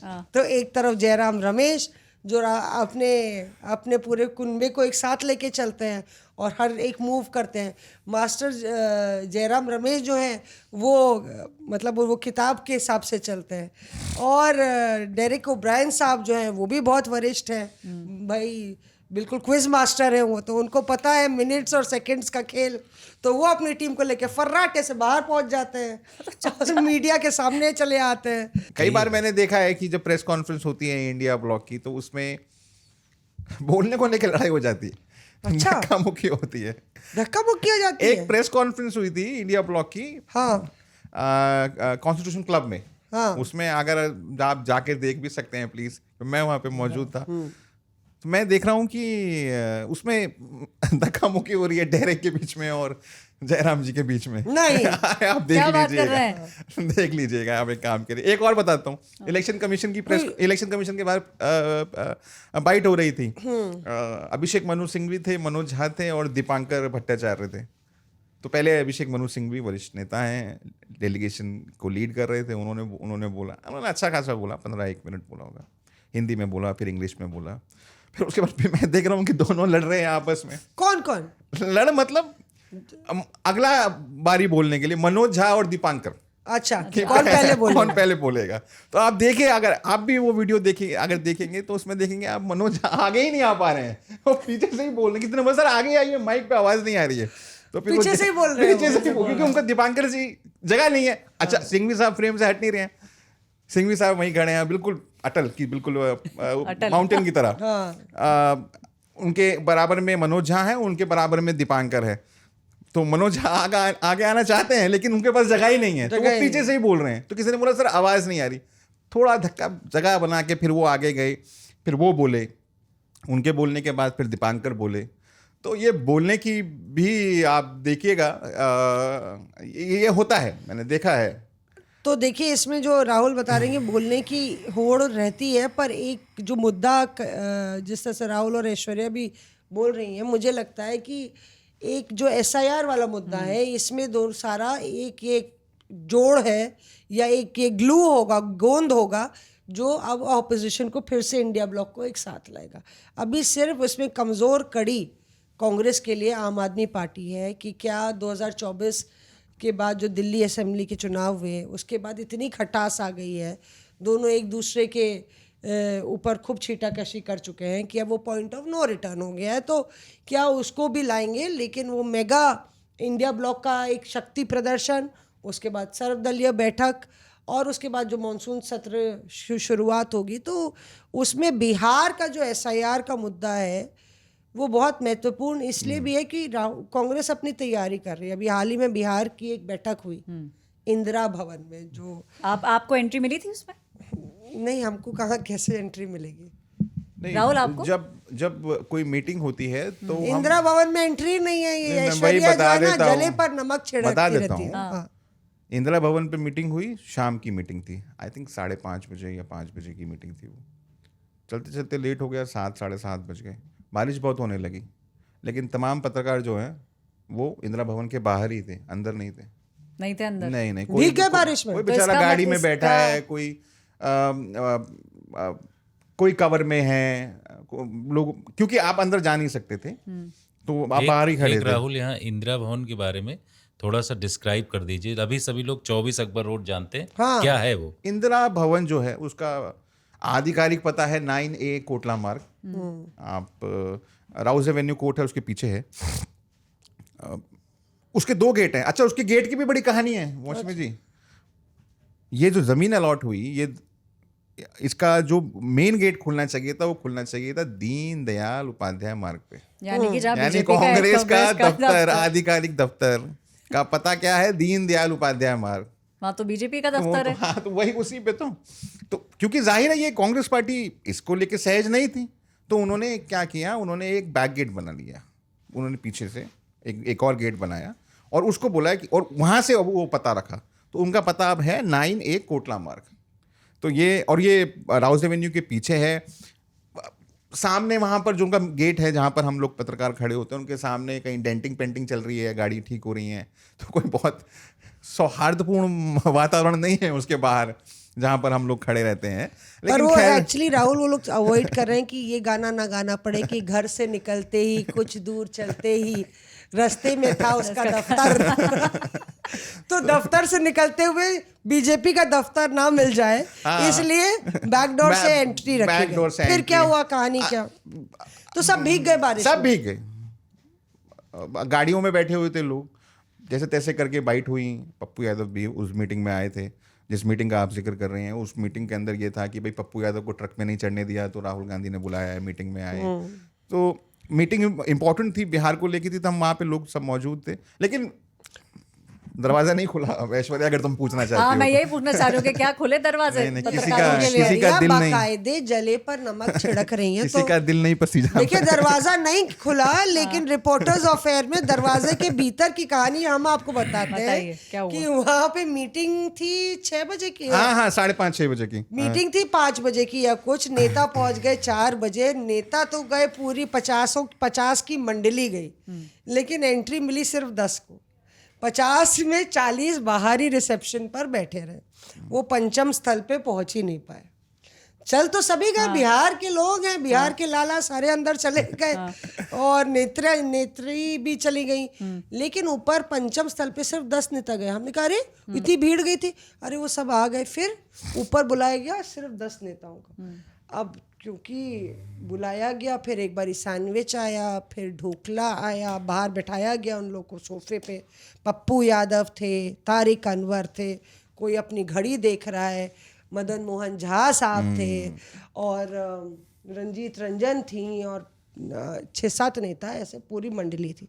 अब कोई ढोकला खा रहा है, कोई सैंडविच खा रहा है, बार बार कॉफ़ी आ रही है, और अच्छे प्लेट चम्मच है वहाँ पे इंदिरा भवन में। हाई प्रोफाइल, मतलब केटरिंग अच्छी होती है वहाँ पे। ढोकले भी थे और चाय हो रही थी, बार बार चाय आ रही थी, बार बार कॉफ़ी आ रही थी, बार बार ढोकला और ये सब आ रहा था। तो कोई एक नेता अपनी घड़ी देखे और बोले कि क्या हो रहा भाई, ये अभी टाइम लगेगा क्या? तो दूसरे बोले अरे तभी तो ये इतना खाने को आ रहा है, समझिए आप, रुमाल भी आ रहा है, अच्छी कटलरी और क्रॉकरी आ रही है, वक्त लगेगा। तो बोले अरे भाई बहुत टाइम लग रहा है। तो उसके बाद बुलाया गया अंदर, और अंदर बुलाया गया तो quick half an hour, you have half an hour. 2 नेता थे, 2-3 नेता थे, बोले half an hour. Top brass थी, राहुल गांधी, खड़गे साहब, KC Venugopal. Half an hour में पूरी कहानी करनी। ये इनसाइड स्टोरी है। देखिए बारिश में भीग रहे थे पत्रकार, पर अंदर क्या घटा वो हम आपको फर्स्ट हैंड अकाउंट बता रहे हैं, सेकंड हैंड अकाउंट सॉरी। तो वो बोले कि half an hour, okay Akhilesh ji, Pappu ji, सब लोग अपनी अपनी बात कहें। तो भाई ये चर्चा हुई कि एसआईआर हो रहा है, कहीं ये डाइवर्जनरी टैक्टिक तो नहीं है। एक नेता ने बोला कि हम लोग एसआईआर के पीछे उलझे हुए हैं, और ग्राउंड पे अगर बीएलए मांग लेंगे और बीएलए से बोला जाएगा चेक कीजिए, तो हमारे पास ग्राउंड में ब्लॉक में लोग भी हैं चेक करने के लिए कि वोटर लिस्ट में क्या धांधली हो रही है। जैसे चुनाव आयोग आ गया और हम लोग इसी में लग जाएंगे और चुनाव की तैयारी नहीं कर रहे हैं, तो ग्राउंड पे कुछ है नहीं ग्राउंड पे बीएलए हैं। तो दूसरा आर्ग्यू किया, काफ़ी उसमें आर्ग्यूमेंट हो गया। दूसरा बोला कोई बीएलए नहीं है, कोई नहीं है ग्राउंड पे। तो पर सबको 5-5 मिनट मिला, कोई ज़्यादा भी बोलना चाह रहा था तो उसको मौका नहीं मिला, और आधे घंटे में ये मीटिंग निपट गई। पर कुल मिला के राहुल गांधी नब्ज पकड़ना चाहते थे। राहुल गांधी इस बात को लेकर क्लियर है कि बिहार में करेंगे, फिर असम में करेंगे और बंगाल में करेंगे, और ये लोग जीत जाएंगे वहाँ पे, इसी तरह से जीतेंगे। तो वी हैव टू फाइट। वो इसमें कोई कंफ्यूजन नहीं है कि वो बहुत अग्रेसिव तरीके से, तभी वो सब इंडिया ब्लॉक के लोगों को फ़ोन कर रहे हैं, नेताओं को फ़ोन कर रहे हैं, तृणमूल कांग्रेस को बुला लिया। और मुझे ताज्जुब नहीं होगा अगर वो अरविंद केजरीवाल को भी उठा के फ़ोन करके आम आदमी पार्टी को भी ले आते हैं इस मुद्दे पर एक साथ। क्या कहना है ऐश्वर्या? बहुत देर से आप खामोश बैठी हैं, दिल में कई राज छुपाए बैठी हैं, लोग आपसे सुनना चाहते हैं कि खोल दे पर्दे, खोल दे पर्दे। मुझे ऐसा लगता है अगर हम बीजेपी की बात करें तो भारतीय जनता पार्टी पूरी तरीके से तैयार है, और वो फ्लोर मैनेजमेंट में भी आपको दिखेगा। और मुझे ऐसा लगता है कहीं ना कहीं टॉप लीडर्स ऑपोजिशन के भी ये बात मानते होंगे कि फ्लोर मैनेजमेंट जो है, और उसके लिए ज़रूरी नहीं है कि भाई आप एकदम ऐसा कोई नंबर आपके पास हो जिसमें ऐसे एकदम खुल के दिखे। अगर कम नंबर भी है तो भी आपको बहुत बेहतरीन वो दिखता है, जैसे कि अखिलेश यादव 37 MPs हैं उनके साथ, और जब वो चलते हैं तो वो जो वॉक है उनकी, क्योंकि अभी समाजवादी पार्टी का जो ऑफिस है वो पुरानी वाली बिल्डिंग में है, तो जब वो पुरानी वाली बिल्डिंग से चल के आते हैं तो वो मतलब एकदम ऐसा लगता है फौज सी लेके अखिलेश यादव सब एकदम अपने साथ चलते हैं। तो कहीं ना कहीं जो फ्लोर मैनेजमेंट है वो आपको बीजेपी का इस बार बेहतरीन दिखेगा। और आपको ये बात तो माननी पड़ेगी कि बीजेपी और बीजेपी के टॉप नेता जो हैं कन्विक्शन के साथ, क्लैरिटी के साथ जवाब देते हैं। देखिए ऑपरेशन सिंदूर पे कई सवाल पूछे गए, उस पर बीजेपी का ये कहना है कि भाई प्रेस कॉन्फ्रेंस में हमने आपको डिटेल्स दी, और उससे महत्वपूर्ण बात, ऑपरेशन सिंदूर क्या बंद हो गया है? ये तो कहीं आया ही नहीं है। तो operation Sindoor is an on going process. ये बात आपको इस बार ज़रूर नज़र आएगी। विपक्ष देखिए वो 10 बजे 10:15 बजे जो उनकी प्रोटेस्ट होगी वो चालू होगी, हंगामा बहुत ज़्यादा होगा, ये जैसे जितेंद्र कह रहे थे, इसके लिए बीजेपी तैयार है। राहुल गांधी को लेकर के मौसमी आप बोल रही, बहुत सारी चर्चा हुई है। तो एक बहुत तगड़ी कहानी हमें जो काफ़ी पुरानी है याद है राहुल गांधी की। मैं स्वयं उसमें मौजूद था और उस समय मीडिया में नहीं था। अच्छा उस समय मीडिया में नहीं थे आप? हाँ, मैनेजमेंट की बात जो चल रही ना कि कैसे वो सबको वो कर रहे हैं, क्या मैनेजमेंट का सिस्टम होता है। तो रायबरेली का हूँ मैं, तो इसलिए वहाँ क्या होता था कि जब राहुल गांधी मिलते थे रायबरेली और अमेठी वालों से, वो अमेठी के सांसद थे लेकिन रायबरेली वालों से भी मिलते थे। तो उस समय 2006 की बात है, 2006, मैं और एक रायबरेली का और एक लड़का यहाँ दिल्ली में आए थे शुरू में। जब दिल्ली में एंट्री किए तो लोगों सबने बोला, उसने बोला कि राहुल गांधी से चल के मिलते हैं। राहुल गांधी की स्टाइल बता रहा हूँ कि कैसे वो उस टाइम की बात बता रहा हूँ। अच्छा, मिलने चलते हैं। उन्होंने कहा चलो ठीक है। अब कोई साधन था नहीं हमारे पास, हम लोग उससे आए बस से, और उसके बाद जल्दी आ गए थे, 4 बजे का टाइम था मिलने का, और हम लोग आ गए जल्दी। तो इंडिया गेट पर जो है आराम कर रहे थे, जो घास है वहाँ पर, दोनों लोग। उसके बाद पैदल ही गए तुगलक रोड, तुगलक लेन हाँ जो था, तुगलक लेन में पैदल ही गए। वहाँ लाइन लगी हुई थी लंबी। लाइन लगने के बाद अंदर हम लोग गए तो कनिष्क थे उस टाइम में। तो उन्होंने बताया कि ऐसे, उसने बताया जो लड़का था रायबरेली का, मैंने तो कुछ बोला नहीं, मैं सिर्फ ऐसे ही वहाँ खड़ा हुआ था। लेकिन वो कहानी बड़ी जानदार है कि उसने बताया कि अरे सर हमारा उसमें डीडी न्यूज़ में करवा दीजिए, ये करवा, ऐसे बातचीत हुई। एक और आदमी था, उसने कहा कि राहुल भैया मुझे फ्रेंच सीखनी, फ्रेंच लैंग्वेज सीखनी है और मुझे उसके लिए वो चाहिए, पैसा चाहिए, तो पैसा दिला दीजिए। तो राहुल गांधी ने कहा अरे फ्रेंच सीखनी है आपको? अच्छा, आपको फ्रेंच सीखनी है और पैसा क्या जरूरत है? फ्रेंच तो मुझे आती, ठीक है। अच्छा। और वहां लाइन लगी, लोग खड़े हुए हैं, लंबी लाइन लगी हुई है। तो उन्होंने कहा फ्रेंच तो मुझे आती, मैं खुद सिखाऊंगा तुम्हें, ठीक है। उस लड़के का हाथ पकड़ा और लेके चले गए राहुल गांधी। रूम के अंदर 30 मिनट, 40 मिनट, 45 मिनट ये सब हो रहा था और राहुल गांधी निकल ही नहीं रहे। कितनी देर तक फ्रेंच सिखाएंगे उसको वहां पर आधे घंटे 45 मिनट वो सिखाया पूरा। सिखाने के बाद एक सीडी दिया उन्होंने, सीडी दिया, उस समय वो चलती थी सीडी दिया और कहा कि ये लेके जाओ, फ्रेंच सीखो और फिर 10 दिन बाद जो है हमसे मुलाकात करना, इसको सीखिए।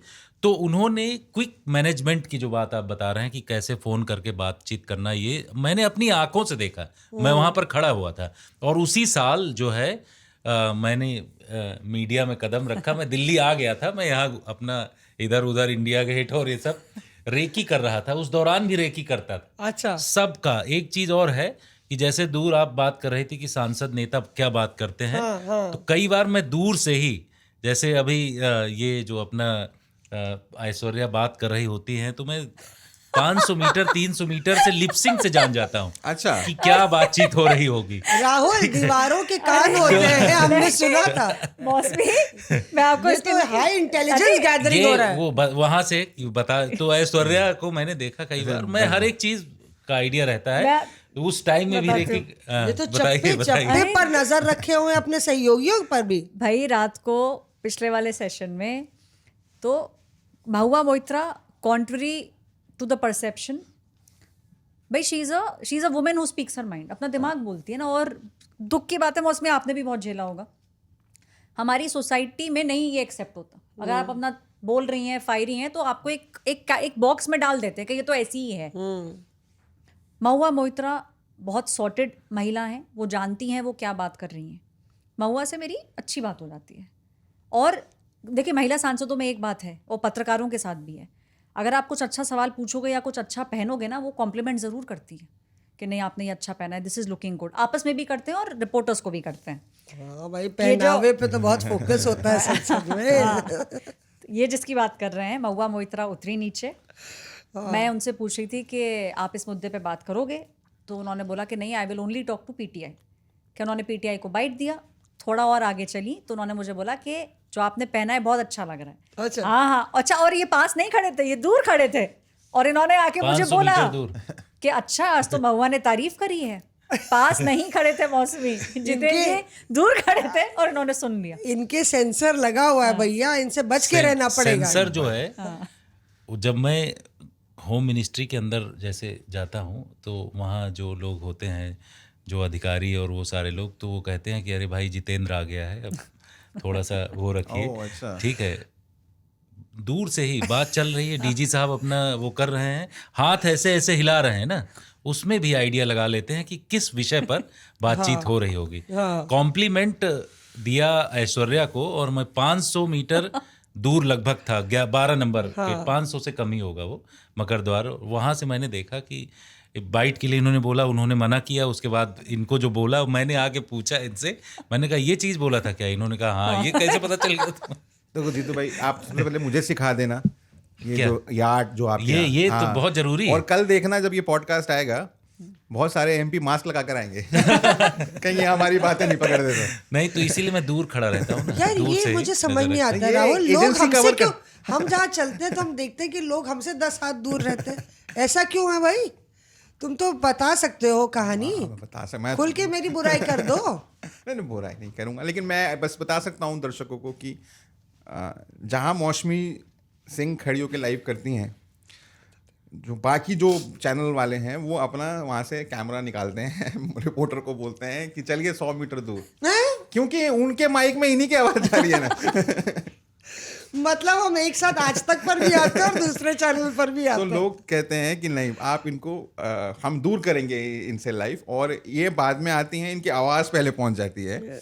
और ठीक है, आपको लेकर एक अच्छा परसेप्शन है कि ना आप इधर की हैं ना उधर की हैं, जो सबके होते हैं वो किसी के नहीं होते।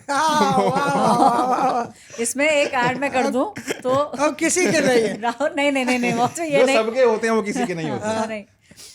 मेरी जो मदर हैं हाँ, वो एक आध दो बार कहीं आपको उन्होंने देखा ऐसे, तो फर्स्ट टाइम जब देखा तो मुझे एकदम ऐसे कोनी मारती हैं, कहती हैं ये मौसमी है ना।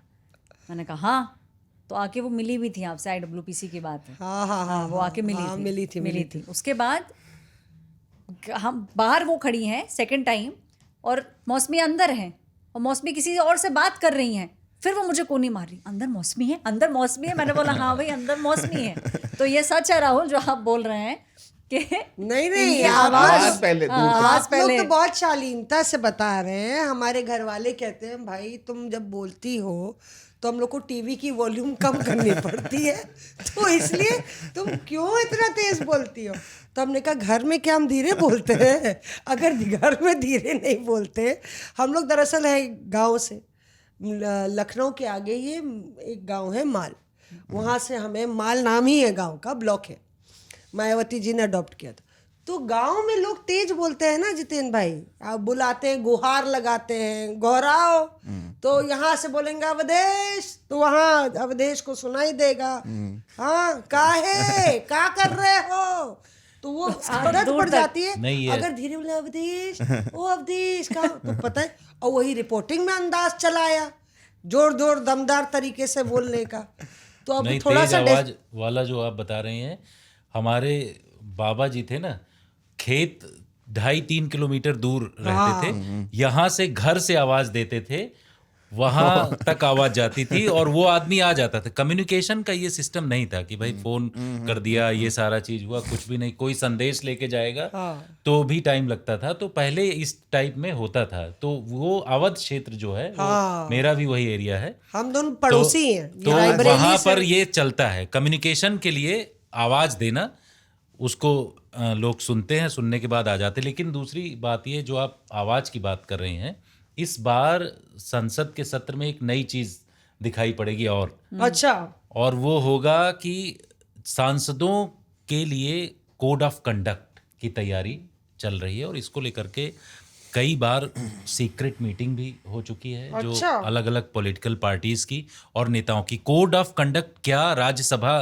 को लेकर के, कि बहुत सारे राज्यसभा में जो सांसद हैं वो किस तरीके से आएं, कैसे बोलें, क्या करें, सिर्फ हम लोगों के लिए ही नहीं है कोड ऑफ कंडक्ट, रिपोर्टर्स का और ये सारा चीज सांसदों के लिए इस बार लाया जा रहा है। और ये सीक्रेट इसको लेकर के बैठक हुई है, कई बार बैठक हुई है, और इसमें इस बार खुद ही तय करना, बवाल खुद ही तय करना है। पॉलिटिकल पार्टीज और कुछ अधिकारी ये बता रहे थे कि सांसदों के सामने क्वेश्चनेयर दिया जा रहा है, उनको कुछ सवाल दिए जाएंगे कि क्या करना है, क्या नहीं करना है, तो वो सारी चीज़ें उनको खुद बताना है पॉलिटिकल पार्टीज को। अपने लिए जो कोड ऑफ कंडक्ट है, बोलने का जो तरीका है, सदन में जो हंगामा करते हैं, वेल में जो चले जाते हैं, उन तमाम चीज़ों को किस तरीके से आगे बढ़ाया जाए, उसके लिए क्या स्टैंडर्ड ऑपरेटिंग प्रोसीजर होगा, उसको लेकर के बैठकें चल रही हैं। और हमको ये लग रहा है कि इस बार इसको लेकर के भी बड़ा होगा। नेताओं को बोल दिया गया है, पॉलिटिकल पार्टीज को, कि आप ही अपने वो तैयार करिए कि आपको करना है, क्या नहीं करना है। और इसकी जो बैठकें अभी 1-2 महीने के बीच में हुई हैं, उससे पहले भी हो चुकी हैं। अब ये हो रहा है कि इसको बनाया जाए, फ्रेम कैसे किया जाए, ये तमाम चीज़ें। तो इस बार इस जो मानसून सत्र की हम लोग चर्चा कर रहे हैं, उसमें बहुत सारे सियासी बवाल तो होंगे ही, सवाल जवाब होंगे, लेकिन ये वाली चीज भी होगी कि किसको क्या करना है, किसको क्या नहीं करना है, ये चीज भी सीक्रेटली निकल करके आएगी, और पॉलिटिकल पार्टीज खुद ही तय करें अपना इसमें कि जो उनको क्या बोलना है, क्या इसमें नहीं। जो किस्सा एक है वो बहुत दिलचस्प है कि जब प्रधानमंत्री संसद में थे और विपक्ष के सांसद वेल में घुस जाते हैं। तो प्रधानमंत्री आए थे बोलने के लिए और चर्चा हो रही थी किसी मुद्दे पे, और मणिपुर के एक सांसद बोल चुके थे कांग्रेस के, दूसरे नहीं बोले थे। तो विपक्ष ने बोला कि प्लीज़, शायद आउटर के बोल चुके थे, इनर के नहीं बोले थे। राष्ट्रपति अभिभाषण पर धन्यवाद प्रस्ताव में शायद चर्चा हो रही थी और प्रधानमंत्री को बोलना था। तो सारे सांसद, केसी वेणुगोपाल बोले कि इनको बोलने दीजिए, एक ही सांसद रहेंगे, एक ही सांसद रहेंगे, पर प्रधानमंत्री के नाम का ऐलान हो गया, प्रधानमंत्री हाउस में आ गए। तो सारा विपक्ष वेल के अंदर घुस गया और खूब तेज चिल्लाने लगा, खूब हंगामा काटने लगा, जोर जोर से बोलने लगा। तो उस समय फिर बड़ी विचित्र स्थिति हो गई कि प्रधानमंत्री कब बोलेंगे, उनको बोलने ही नहीं दे रहे थे प्रधानमंत्री को। प्रधानमंत्री के सामने रखे थे पानी के ग्लास, तो सामने खड़े थे मानिकम टेगोर और चिल्लाए। सबसे ज़्यादा जो एक्टिव रहते हैं पूरे कांग्रेस ब्रिगेड में, राहुल गांधी की ब्रिगेड में, वो है मानिकम टेगोर। तो अब तो फर्राटेदार हिंदी भी बोलते हैं वो, बहुत बढ़िया हिंदी बोलते हैं। तो वो बिल्कुल वेल में घुस गए, और वेल में घुस गए तो खांसने लगे, और जब खांसने लगे तो प्रधानमंत्री ने, जब पानी का ग्लास है, उनको बोला, मतलब प्रधानमंत्री के खिलाफ ही वो नारे लगा रहे थे, और प्रधानमंत्री ने बोला शिष्टाचार में, पानी पी लीजिए, खांसी आ रही है, मतलब इशारों में। हाँ। अब मानिकम टेगोर ने तो कहा कि I didn't drink the water, पर Ebby Eden came from behind, and फिर हम लोगों ने देखा विजुअल्स में कि ईबी एडन आए और उन्होंने पानी का ग्लास पिया, पानी पिया, प्रधानमंत्री ने दिया। तो प्रधानमंत्री को भी, साहब को भी ये लगा कि भैया चलो, लोकतंत्र है, विपक्ष अपनी बात कह रहा है, इसी तरीके से कहना है तो कम से कम पानी पी ले, अगर खांसी आ रही है तो। क्यों नहीं पिया मानिकम टेगोर पानी? नहीं, उन्होंने शायद, अब ये तो मानिकम टेगोर बता सकते हैं पर मानिकम टेगोर मैन फ्राइडे है राहुल गांधी के। अगर हम लोग बात चर्चा कर रहे थे यहाँ पे कि मैन फ्राइडेज और जो नेता MPs to watch out for, तो उसमें मानिकम टेगोर का जिक्र आ जाए राहुल। देखिए, मानिकम के बारे में एक चीज़ मैं बताता हूँ। उनके घर पर जैसे 11 बजे पार्लियामेंट शुरू होने वाली होती है और 10:15 के आसपास विपक्षी दलों की एक बैठक होती है, फ्लोर लीडर्स की, खरगे साहब के चेंबर के अंदर, पार्लियामेंट के अंदर। तो उससे पहले तकरीबन 9 बजे, 8:30 बजे सारी एजेंसीज, सारे चैनल्स मानिकम टेगोर के घर के बाहर, दरवाजे के बाहर खड़े होते हैं। कारण मैं बताता हूँ क्यों। ऐसा नहीं है कि और लोग अवेलेबल नहीं है, उसके घर पे वो लोग इसलिए जाते हैं क्योंकि मानिकम टेगोर पार्टी की जो लाइन होती है, वो उनको मालूम है कि मुझे किस मुद्दे पर क्या बोलना है। उन्हें वो किसी लाइन नहीं लेते, वो खुद ही एक लाइन ले लेते हैं।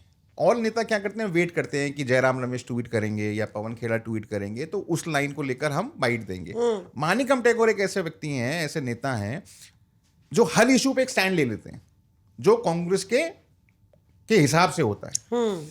और बिल्कुल आपने सही कहा, राहुल गांधी की इनर टीम में है। और आपको वो याद है जब मानिकम टेगोर अडानी बने थे, याद है ना, वो जब एक प्रोटेस्ट हुआ था पार्लियामेंट के अंदर, तो राहुल गांधी ने उनका वीडियो भी बनाया था मानिकम का। और ऐश्वर्या वहां पे थी, ऐश्वर्या ने खुद वो वीडियो बनाया था। आप जरा बताइए वो वाक्य। ये वाक्य ऐसा है जिसमें जोड़ती हूँ इसको जो जितेंद्र कह रहे हैं कि कोड ऑफ कंडक्ट। देखिए, कई बार क्या होता है कि पार्लियामेंट के अंदर जो भी होता है मैक्सिमम चीज़ें लाइव जारी होती हैं, और कई बार आपने देखा होगा कि पुरानी चीज़ें भी उठाएंगे तो मजाक भी बहुत ज़्यादा बन जाता है कि भाई ये क्या हो रहा है, मतलब आप डिस्कस करिए।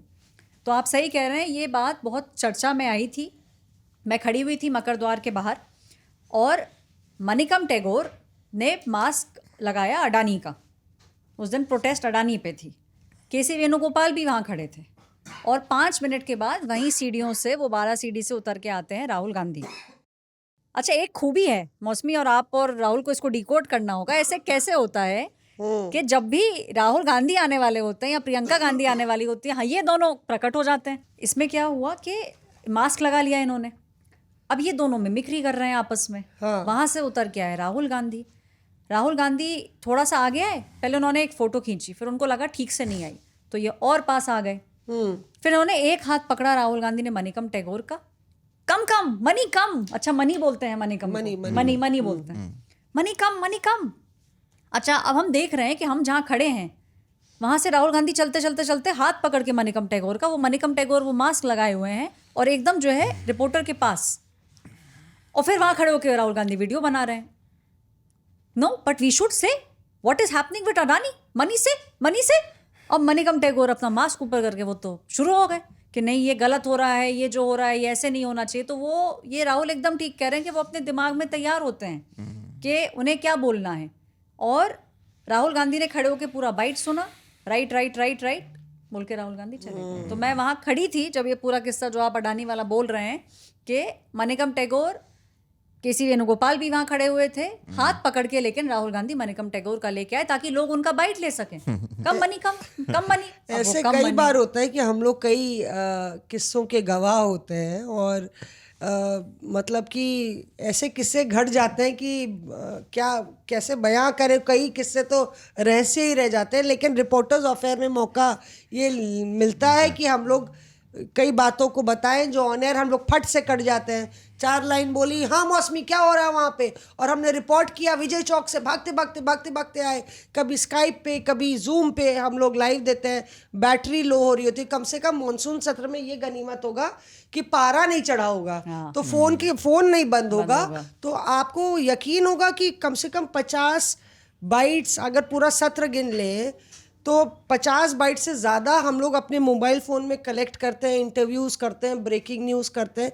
वो सब हम लोग खुद सेल्फी स्टिक पकड़ते हैं और करते हैं. ऐश्वर्या, इतना मतलब और आपको पता है तालमेल हम लोग बना के रखते हैं कि किस तरह से. कभी कभी ये भी होता है कि खाने पीने का टाइम नहीं मिलता है. अच्छा, मैंने सुना है कि कैंटीन इस बारी कैंटीन में बदलाव हो रहा है और कुछ नया खाना व्यंजन आ रहा है, खासतौर से सांसदों के लिए. हम देखिए, हम बता दें कि हम लोग नई संसद में हैं और वहाँ पे थोड़ा खाने पीने का रहता है कि हम लोग को एक लिमिटेड टाइम होता है, पत्रकारों को खाने को मिलता है जब हम लोग वहाँ पे जाते हैं और कुछ खा पाते हैं. लेकिन वो जो मेन्यू है वो वही मेन्यू रहती है जो सांसदों को मिलती है. तो क्या मेन्यू में चेंज है इस बारी मानसून सत्र में, मेन्यू में सियासी तड़के के साथ? उसके पीछे की कहानी जानना ज़रूरी है. एमपीज़ का रेगुलर चेकअप होता है और वो पार्लियामेंट के अंदर भी एनेक्सी बिल्डिंग और बाकी और कुछ बिल्डिंग्स हैं जहाँ पे ये चेकअप्स होते हैं, हेल्थ चेकअप्स होते हैं. तो उसकी रिपोर्ट जो है वो मंगवाई गई. और क्योंकि जिस तरीके की लाइफस्टाइल हमारे सांसद जीते हैं, भाई आप अगर दिन में 4 फंक्शन अटेंड कर रहे हैं तो आपकी नींद और खाना पीना, जैसे आप बता रहे थे एक बार के जगदम्बिका पाल इतना ट्रैवल करते हैं कि बैठे बैठे भी उनको फील आता है कि हम गाड़ी में ही बैठे हैं, ऐसे हिलते रहते हैं. इतने हिलते हैं. वो इतना ज़्यादा एग्जॉस्टिव है आपका जो लाइफस्टाइल है. तो रिपोर्ट्स सारे सांसदों की अक्रॉस पार्टी कुछ ठीक नहीं आई है. कुछ ऊपर नीचे ज़्यादातर का है, मतलब 80% एमपीज़ का कुछ ना कुछ बढ़ा हुआ या कुछ कम आया है. तो ये जब रिपोर्ट कंपाइल करी गई तो ये बोला गया कि भाई एटलीस्ट जब वो पार्लियामेंट में है तो खाना जो है वो high fibre high protein diet होना चाहिए. और एकदम इंडियन जो है, जिसके बारे में कई बार बीजेपी बोल चुकी है, पीएम मोदी भी बोल चुके हैं कि भाई high fibre diet, high protein diet. जो आपको मेन्यू में चेंज दिख रहा है, जो चाट दिख रही है आपको, चुकंदर दिख रहा है, जो फ्रेश जूसेस दिख रहे हैं आपको, सूप जो आपको इस बार दिख रहे हैं, सब कुछ ऑर्गेनिक. और कोशिश की गई है फाइबर, प्रोटीन, कार्बोहाइड्रेट्स ये उसके अंदर ऐड किया जाए. तो भाई सब कुछ ऐड करें ऐश्वर्या, पर मौसमी जूस ना बोले, मौसम्बी जूस बोले. ये लोग मौसमी लिख देते हैं. हमारे यूपी में तो मौसम्बी बोलते हैं, कोई नहीं बोलता है मौसमी जूस. कई बार बोलो जूस में क्या, तो मौसम्बी होता है, मौसमी लिख देते हैं कि मौसमी जूस है. तो आपकी बात पहुंचाई जाएगी, मेरी बात पहुंचाई जाए वहाँ पे, आपकी बात पहुंचाई जाएगी कि वो मौसम्बी जूस है. तो ये जो चेंज है मेन्यू के अंदर आपको जो दिख रहा है उसके पीछे का रीजन यही है. अच्छा, और एक और जो चर्चा है कि बड़ा जो बिल आ रहा है, और वो क्योंकि आप वित्त मंत्रालय ही कवर करती है, तो इनकम टैक्स का नया बिल आने वाला है जो पारित भी हो जाएगा. सेलेक्ट कमेटी ने उसमें मुहर भी लगा दी है. तो उसमें जो है चर्चा बहुत सारी हुई, सेलेक्ट कमेटी की भी बैठकें हुई. तो इस बारी वो लाइट ऑफ द डे देख लेगा, वो लाइट ऑफ द डे ज़रूर देख लेगा. इसके अंदर 2 बहुत इंपॉर्टेंट बातें जो हुई कमेटी के अंदर इन द लाइटर वेन. पहले ये थोड़ा कैवियट दे दिया जाए. तो इस कमेटी में महुआ मोइत्रा हैं, प्रिया सरोज हैं. महुआ मोइत्रा की शादी हो चुकी है, प्रिया सरोज की एंगेजमेंट हो चुकी है. हाल ही में तो हुई है. हाल ही में हुई है.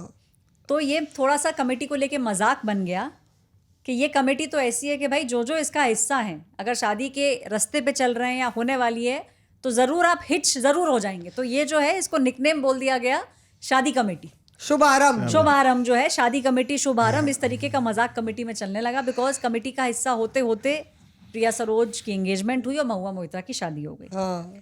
दूसरा इंटरेस्टिंग किस्सा, थोड़ा सा जय पांडा का जो डेडिकेशन इस बार दिखा, और ये बात कई विपक्षी नेताओं ने भी बोली, हर नेता ने इंक्लूडिंग जो विपक्ष वाले थे उन्होंने ये बोला कि बहुत डेमोक्रेटिक तरीके में इसको किया गया है। 1300 सजेशन मिले थे मौसमी, ये जो कमेटी है इसको, क्योंकि हमारे आपके जीवन पे फर्क पड़ेगा इसका। जो जिस तरीके से हम इनकम टैक्स रिटर्न फाइल करते हैं उसके अंदर जो डुप्लीकेसीज थी वो सब हट जाएगी। कई बार समझ नहीं आता था कि आपको इसको फाइल कैसे करना है, ये सब एकदम सिंप्लीफाई हो जाएगा। यानी कि जो हाई फाई लैंग्वेज थी हमें तो आज तक नहीं समझ में आई, वो हाई फाई लैंग्वेज अब नॉर्मल लैंग्वेज हो जाएगी। और इसके अंदर जितने भी विपक्षी नेताओं ने सजेशन दिए वो सब कुछ सुना गया था, उन सब की बात जो उन लोगों ने बात रखी वो पूरी की गई थी। और थोड़ी सी जय पांडा की तबीयत ठीक नहीं थी, लेकिन उसके बावजूद दवाई खा के भी जय पांडा ने मेक श्योर किया कि कोई भी कमेटी की मीटिंग मिस ना हो, स्किप ना हो। तो ये एक खूबी इस कमेटी की रही है कि एक तो ये जो हंसी मजाक में शादी कमेटी बोला गया इसको, और दूसरा ये कि सिंप्लीफाई आपको लैंग्वेज दिखेगी। फर्स्ट डे जो सुनने में आता है ये टेबल हो जाएगी। लोग देखिए ये गुफ्तगू तो चलती रहेगी क्योंकि मॉनसून सत्र इस बार है थोड़ा लंबा, तो हम लोग चर्चा करते ही रहेंगे और कारवां आगे बढ़ाते हैं। और वक्त हो गया है जाने का। आज पीयूष नहीं है तो किसी को भी भूख लग नहीं रही होगी लेकिन सबके फ़ोन बज रहे हैं और ब्रेकिंग न्यूज़ के लिए कॉल आ रही है, तो दुकान को थोड़ी आगे बढ़ाते हैं। और चलिए जाने से पहले चर्चा कर लेते हैं, दर्शकों को भी बता देते हैं भैया कौन सा ऐसा सांसद है आपको लगता है जो सबसे फायरी होने वाला है इस मॉनसून सत्र में, आग बरसाएगा कोई? मुझे चलिए कल्याण बैनर्जी, छोटा किस्सा भी बता देती हूँ। कल्याण बैनर्जी, देखिए आप हाथ उठाया करिए। मैम कल्याण बैनर्जी, हमने अंदर तो उन्हें सुनाई है, बाहर एक छोटा किस्सा बताती हूँ। कल्याण बैनर्जी जगदम्बिका पाल की कमेटी का हिस्सा थे। कमेटी के अंदर जगदम्बिका पाल जी का कहना था कि भी सबको मौका दिया गया था, वफ वाली कमेटी थी। गाड़ी आती है, जगदम्बिका पाल उतरते हैं, वहाँ से दूसरी गाड़ी आती है, कल्याण बैनर्जी उतरते हैं, दोनों के बीच में ऐश्वर्या पालीवाल खड़ी हैं रिपोर्टर। अब जगदम्बिका पाल यहाँ से जा रहे हैं, कल्याण बैनर्जी ऐसे देख लिए तिरछी नज़र से, कल्याण बैनर्जी ऊपर नहीं गए, मकर द्वार में एंटर नहीं किए, वहीं खड़े हो गए। ये जो कमेटी चेयरमैन था, ये हमारा कमेटी चेयरमैन। जगदम्बिका पाल भी देख लिए, सुन रहे हैं, जगदम्बिका जी धीरे धीरे अपना चल रहे हैं आगे। ये मौका नहीं दिया किसी को, ये किसी को मौका नहीं दिया। अब उनका वॉल्यूम बढ़ता जा रहा है। अच्छा, मकर द्वार के गेट के बाहर खुला, मतलब खुला है ना वो एकदम, उसके बावजूद मौसमी, जैसे आप लोग गांव का एग्जाम्पल दे रहे थे, दूर तक आवाज आ रही है, जोर जोर से चिल्ला रहे कल्याण बैनर्जी, मौका नहीं दिया हमको, ये जो जा रहे हैं ना, ये जो हमको देख नहीं रहे हैं ना, जो जा रहे हैं ना, ये अरे सारे रिपोर्ट। अब आप मतलब एज ए रिपोर्टर इंस्टिंक्ट होता है ना, तो भाई हमने फोन निकाला कि शूट कर लेते हैं इसको। जब तक जगदम्बिका पाल जी पूरा वो सीढ़ी चढ़ के अंदर मकर द्वार में नहीं चले गए, कल्याण बैनर्जी उनकी बुराई करते रहे कि हमें बोलने का मौका नहीं दिया, ये और चिढ़ा और रहे हैं। मतलब एक होता है बोलना, एक होता है चिढ़ाना। वो चिढ़ा रहे हैं उनको कि यही इन्हीं की तो बात हम कर रहे हैं, पलट के नहीं देख रहे। अब हमको पलट के नहीं देख रहे, हमको कमेटी में भी नहीं देखा, हमको अभी भी नहीं देख रहे हैं। तो सबसे फायरी मेरे हिसाब से कल्याण बैनर्जी। आप मेरे हिसाब से आप सबसे कंट्रोवर्शियल फायरी कुछ आप कह रहे थे कि एक नेता जो आग बरसाएगा, तो मेरे हिसाब से वो हैं थरूर साहब। लेकिन किस तरफ बरसाएंगे बस यही देखना पड़ेगा कि कांग्रेस की तरफ बरसाएंगे या बीजेपी की तरफ बरसाएंगे। और थरूर साहब तो बातों के धनी है, शब्दों के धनी है, मास्टर जगलर। एक और व्यक्ति आप देखिएगा जो सबसे अच्छा मैं कह सकता हूं कि स्पीकर होगा इस बार, क्योंकि बहुत सारे इश्यूज है जो उन्हें सूट करते हैं, वो है असादुद्दीन ओवैसी।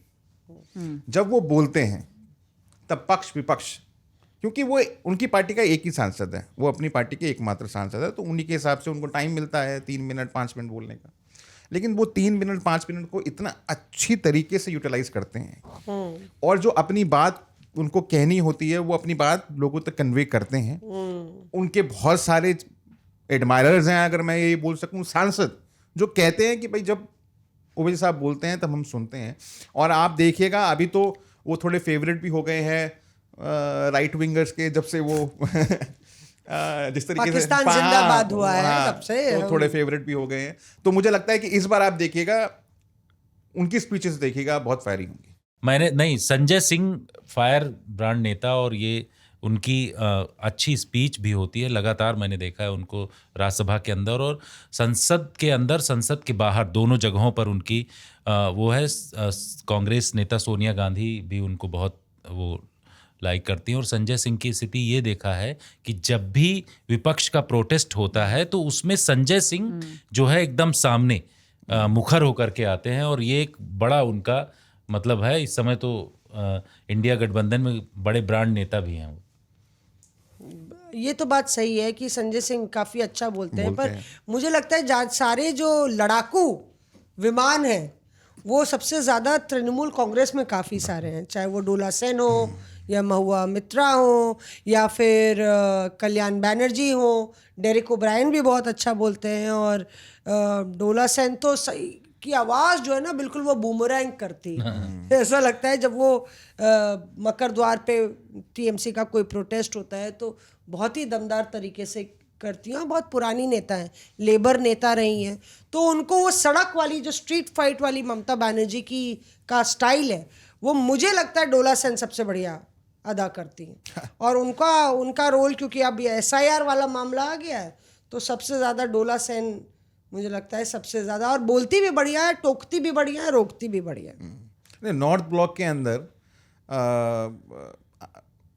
जो होम मिनिस्ट्री का जो ऑफिस है जहाँ पे गृह मंत्री बैठते हैं, उसके गेट पर प्रोटेस्ट किया था टीएमसी के सांसदों ने। जीवन में पहली बार मैंने कोई प्रोटेस्ट होता हुआ देखा वहां पर। उसमें जो टीएमसी के सांसद थे वो तमाम लोग हैं वो जमीन पर बैठ गए। बताइए, हंगामा मच गया क्योंकि वो बहुत ज्यादा हाई सिक्योरिटी जोन है, वहां पर प्रोटेस्ट हो रहा है जहां 4 लोग इकट्ठे नहीं हो सकते। तो ऐसे बहुत सारे क्रांतिकारी लोग जो हैं वो टीएमसी में हैं और बहुत एसर्टिव हैं, बहुत वोकल हैं, आउटस्पोकन आप कहिए। शायद वो पसंद भी नहीं आते कुछ लोगों को, जैसे कि अभी ऐश्वर्या ने कहा महुआ मोइत्रा के बारे में कि वो बहुत ज़्यादा आउटस्पोकन है, वोकल है, तो शायद लोगों को पसंद नहीं आती हैं। ऐसे बहुत सारे नेता हैं टीएमसी के अंदर। तो टीएमसी के अंदर आप कह सकते हैं कि एक है, ऐसे बहुत सारे लोग हैं जो जिनको हम पसंद नहीं आते हैं। वो ऐश्वर्या वही बात कह रही थी ना कि अगर महिला ज़्यादा मुखरता से बोल दे या ज़्यादा स्ट्रेट फॉरवर्ड और बोल्ड बहुत ज़्यादा नजर आ जाए, और बोल्ड के साथ ब्यूटीफुल तो और खतरनाक कत्ले आम हो जाए, कि मतलब कि जो वो बात जो है ना, ये इसीलिए मुझे लगता है कि ऐश्वर्या भी इस बात से, विमेन पावर जो है, इस बात से सहमत होंगी। पर बहरहाल चलिए, वक्त हो गया जाने का, तो हम लोग पढ़ देते हैं हमारी तारीफ़ों के और बुराइयों के जो पुलिंदे बांधे गए हैं वो आप लोग भी सुन लीजिए। क्योंकि जिस तरह से ये जिक्र कर रहे थे कि पिछला एपिसोड हमने बिहार पे किया था, और चर्चा हम लोग बिहार पे आगे भी बढ़ाएंगे। हम अपने एक्स पोस्ट में कई बारी पूछते हैं आपसे कि क्या मुद्दे पर चर्चा करें, और आपने इस बारी कहा था, काफ़ी लोग ने बिहार अपराध और सियासत को थम्स अप दिया, लेकिन हम लोग क्योंकि न्यूज़ में बिहार वाला मुद्दा छाया हुआ है और बिल्कुल टाइमली है कि हम आपको मॉनसून सत्र से आगाह कर दें, इसलिए हमें लगा कि इस पर हमें बात ज़रूर करनी चाहिए। तो हमारे जो दर्शक हैं जिन्होंने हमें सुना और देखा, उन्होंने क्या कहा ये सुनाते हैं किस तरह से।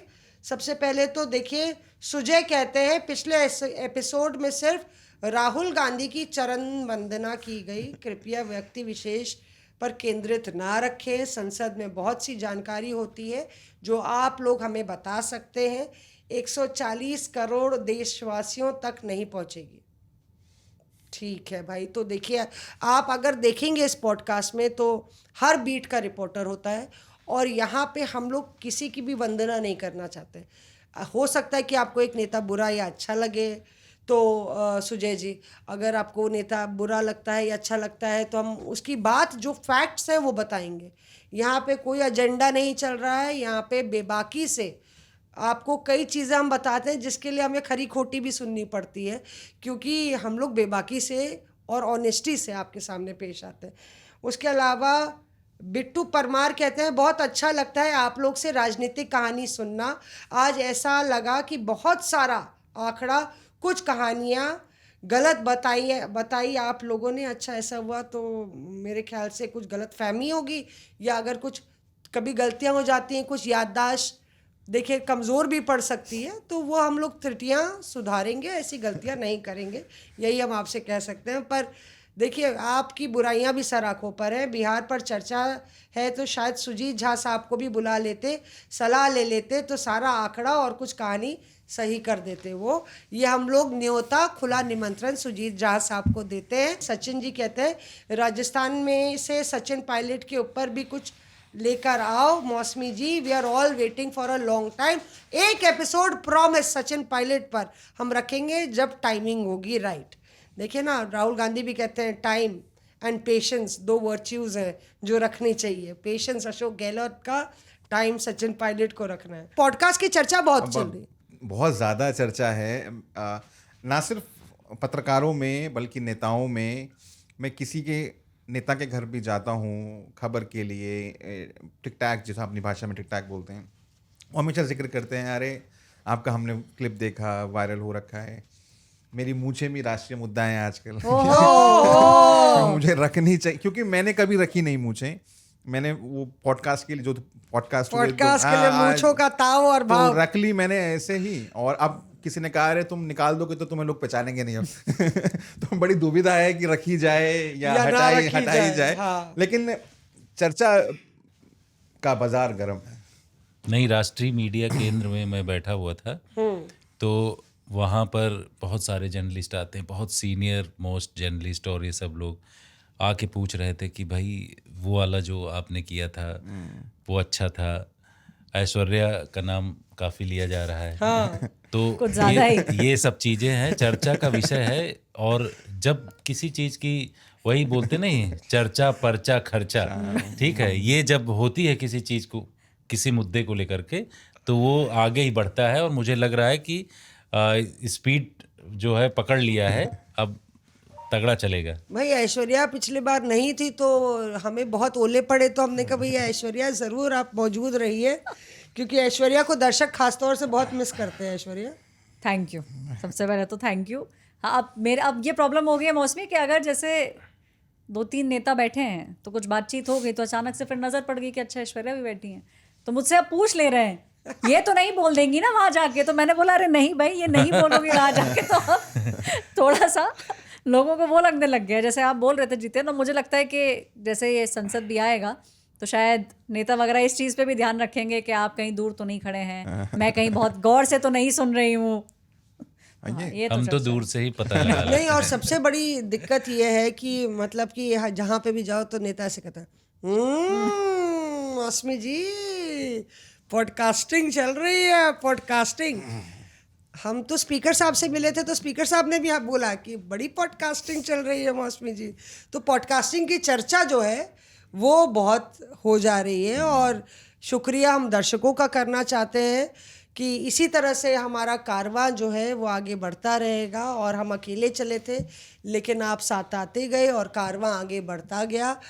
और इस इम्तिहान में हम सफल तभी होंगे जब आप अपने कमेंट्स हमें दें, जो भी लाइक्स हैं डिसलाइक्स हैं बताइए, खूब बताइए, जिक्र कीजिए किस पर हम लोग, किस मुद्दे पर हम लोग बात करें, क्योंकि हम लोग हैं बहुत बातूनी। तो अगले एपिसोड में किस पर हो बात, ये भी गुफ्तगू करें, ये भी हमें बताइएगा। और रेडियो पर भी आप हमें आज तक रेडियो पर सुन सकते हैं, अब तो हम लोग एप्पल पर भी हैं, स्पॉटिफाई पर भी हैं, तो बाकायदा सुनिएगा। और जाने का वक्त हो गया। बहुत बहुत शुक्रिया आप लोग को भी। अब ग्राउंड पे जाना है क्योंकि ये सब ग्राउंड रिपोर्टर्स हैं और इनको ज़्यादा देर तक रोक नहीं सकते। अगले हफ्ते हम लोग फिर मिलेंगे, लेकिन हमारे सारे जो सहयोगी पर्दे के पीछे उस तरफ है उनका भी हम धन्यवाद कर देते हैं। अंकित पूरे एपिसोड को खंगालता है, आपके सामने उसको बेहतर ढंग से पेश करता है, उसके लिए हमारे प्रोड्यूसर का शुक्रिया। विशाल और शकील हमारे जो कैमरा पर्सन्स हैं वो लगातार बने रहते हैं, कहते हैं इधर देखिए उधर देखिए, ऐसे नेचुरल रहिए। हम लोग की आदत ही नेचुरल रहने की है, हम लोग तो एंकर फैंकर हैं नहीं, हम लोग तो फर्राटेदार ग्राउंड रिपोर्टर्स हैं, तो उनको ज़्यादा हम दिक्कत नहीं देते हैं, ये मानना पड़ेगा उनको। और हमारे साउंड जो डिज़ाइनर है उनको दिक्कत थोड़ी सी होती है क्योंकि हम लोग गुहारते हैं बहुत तेज़, तो थोड़ा वो बोलते हैं ऑडियो लेवल नीचे, ऑडियो लेवल नीचे। तो रोहन का भी बहुत बहुत शुक्रिया।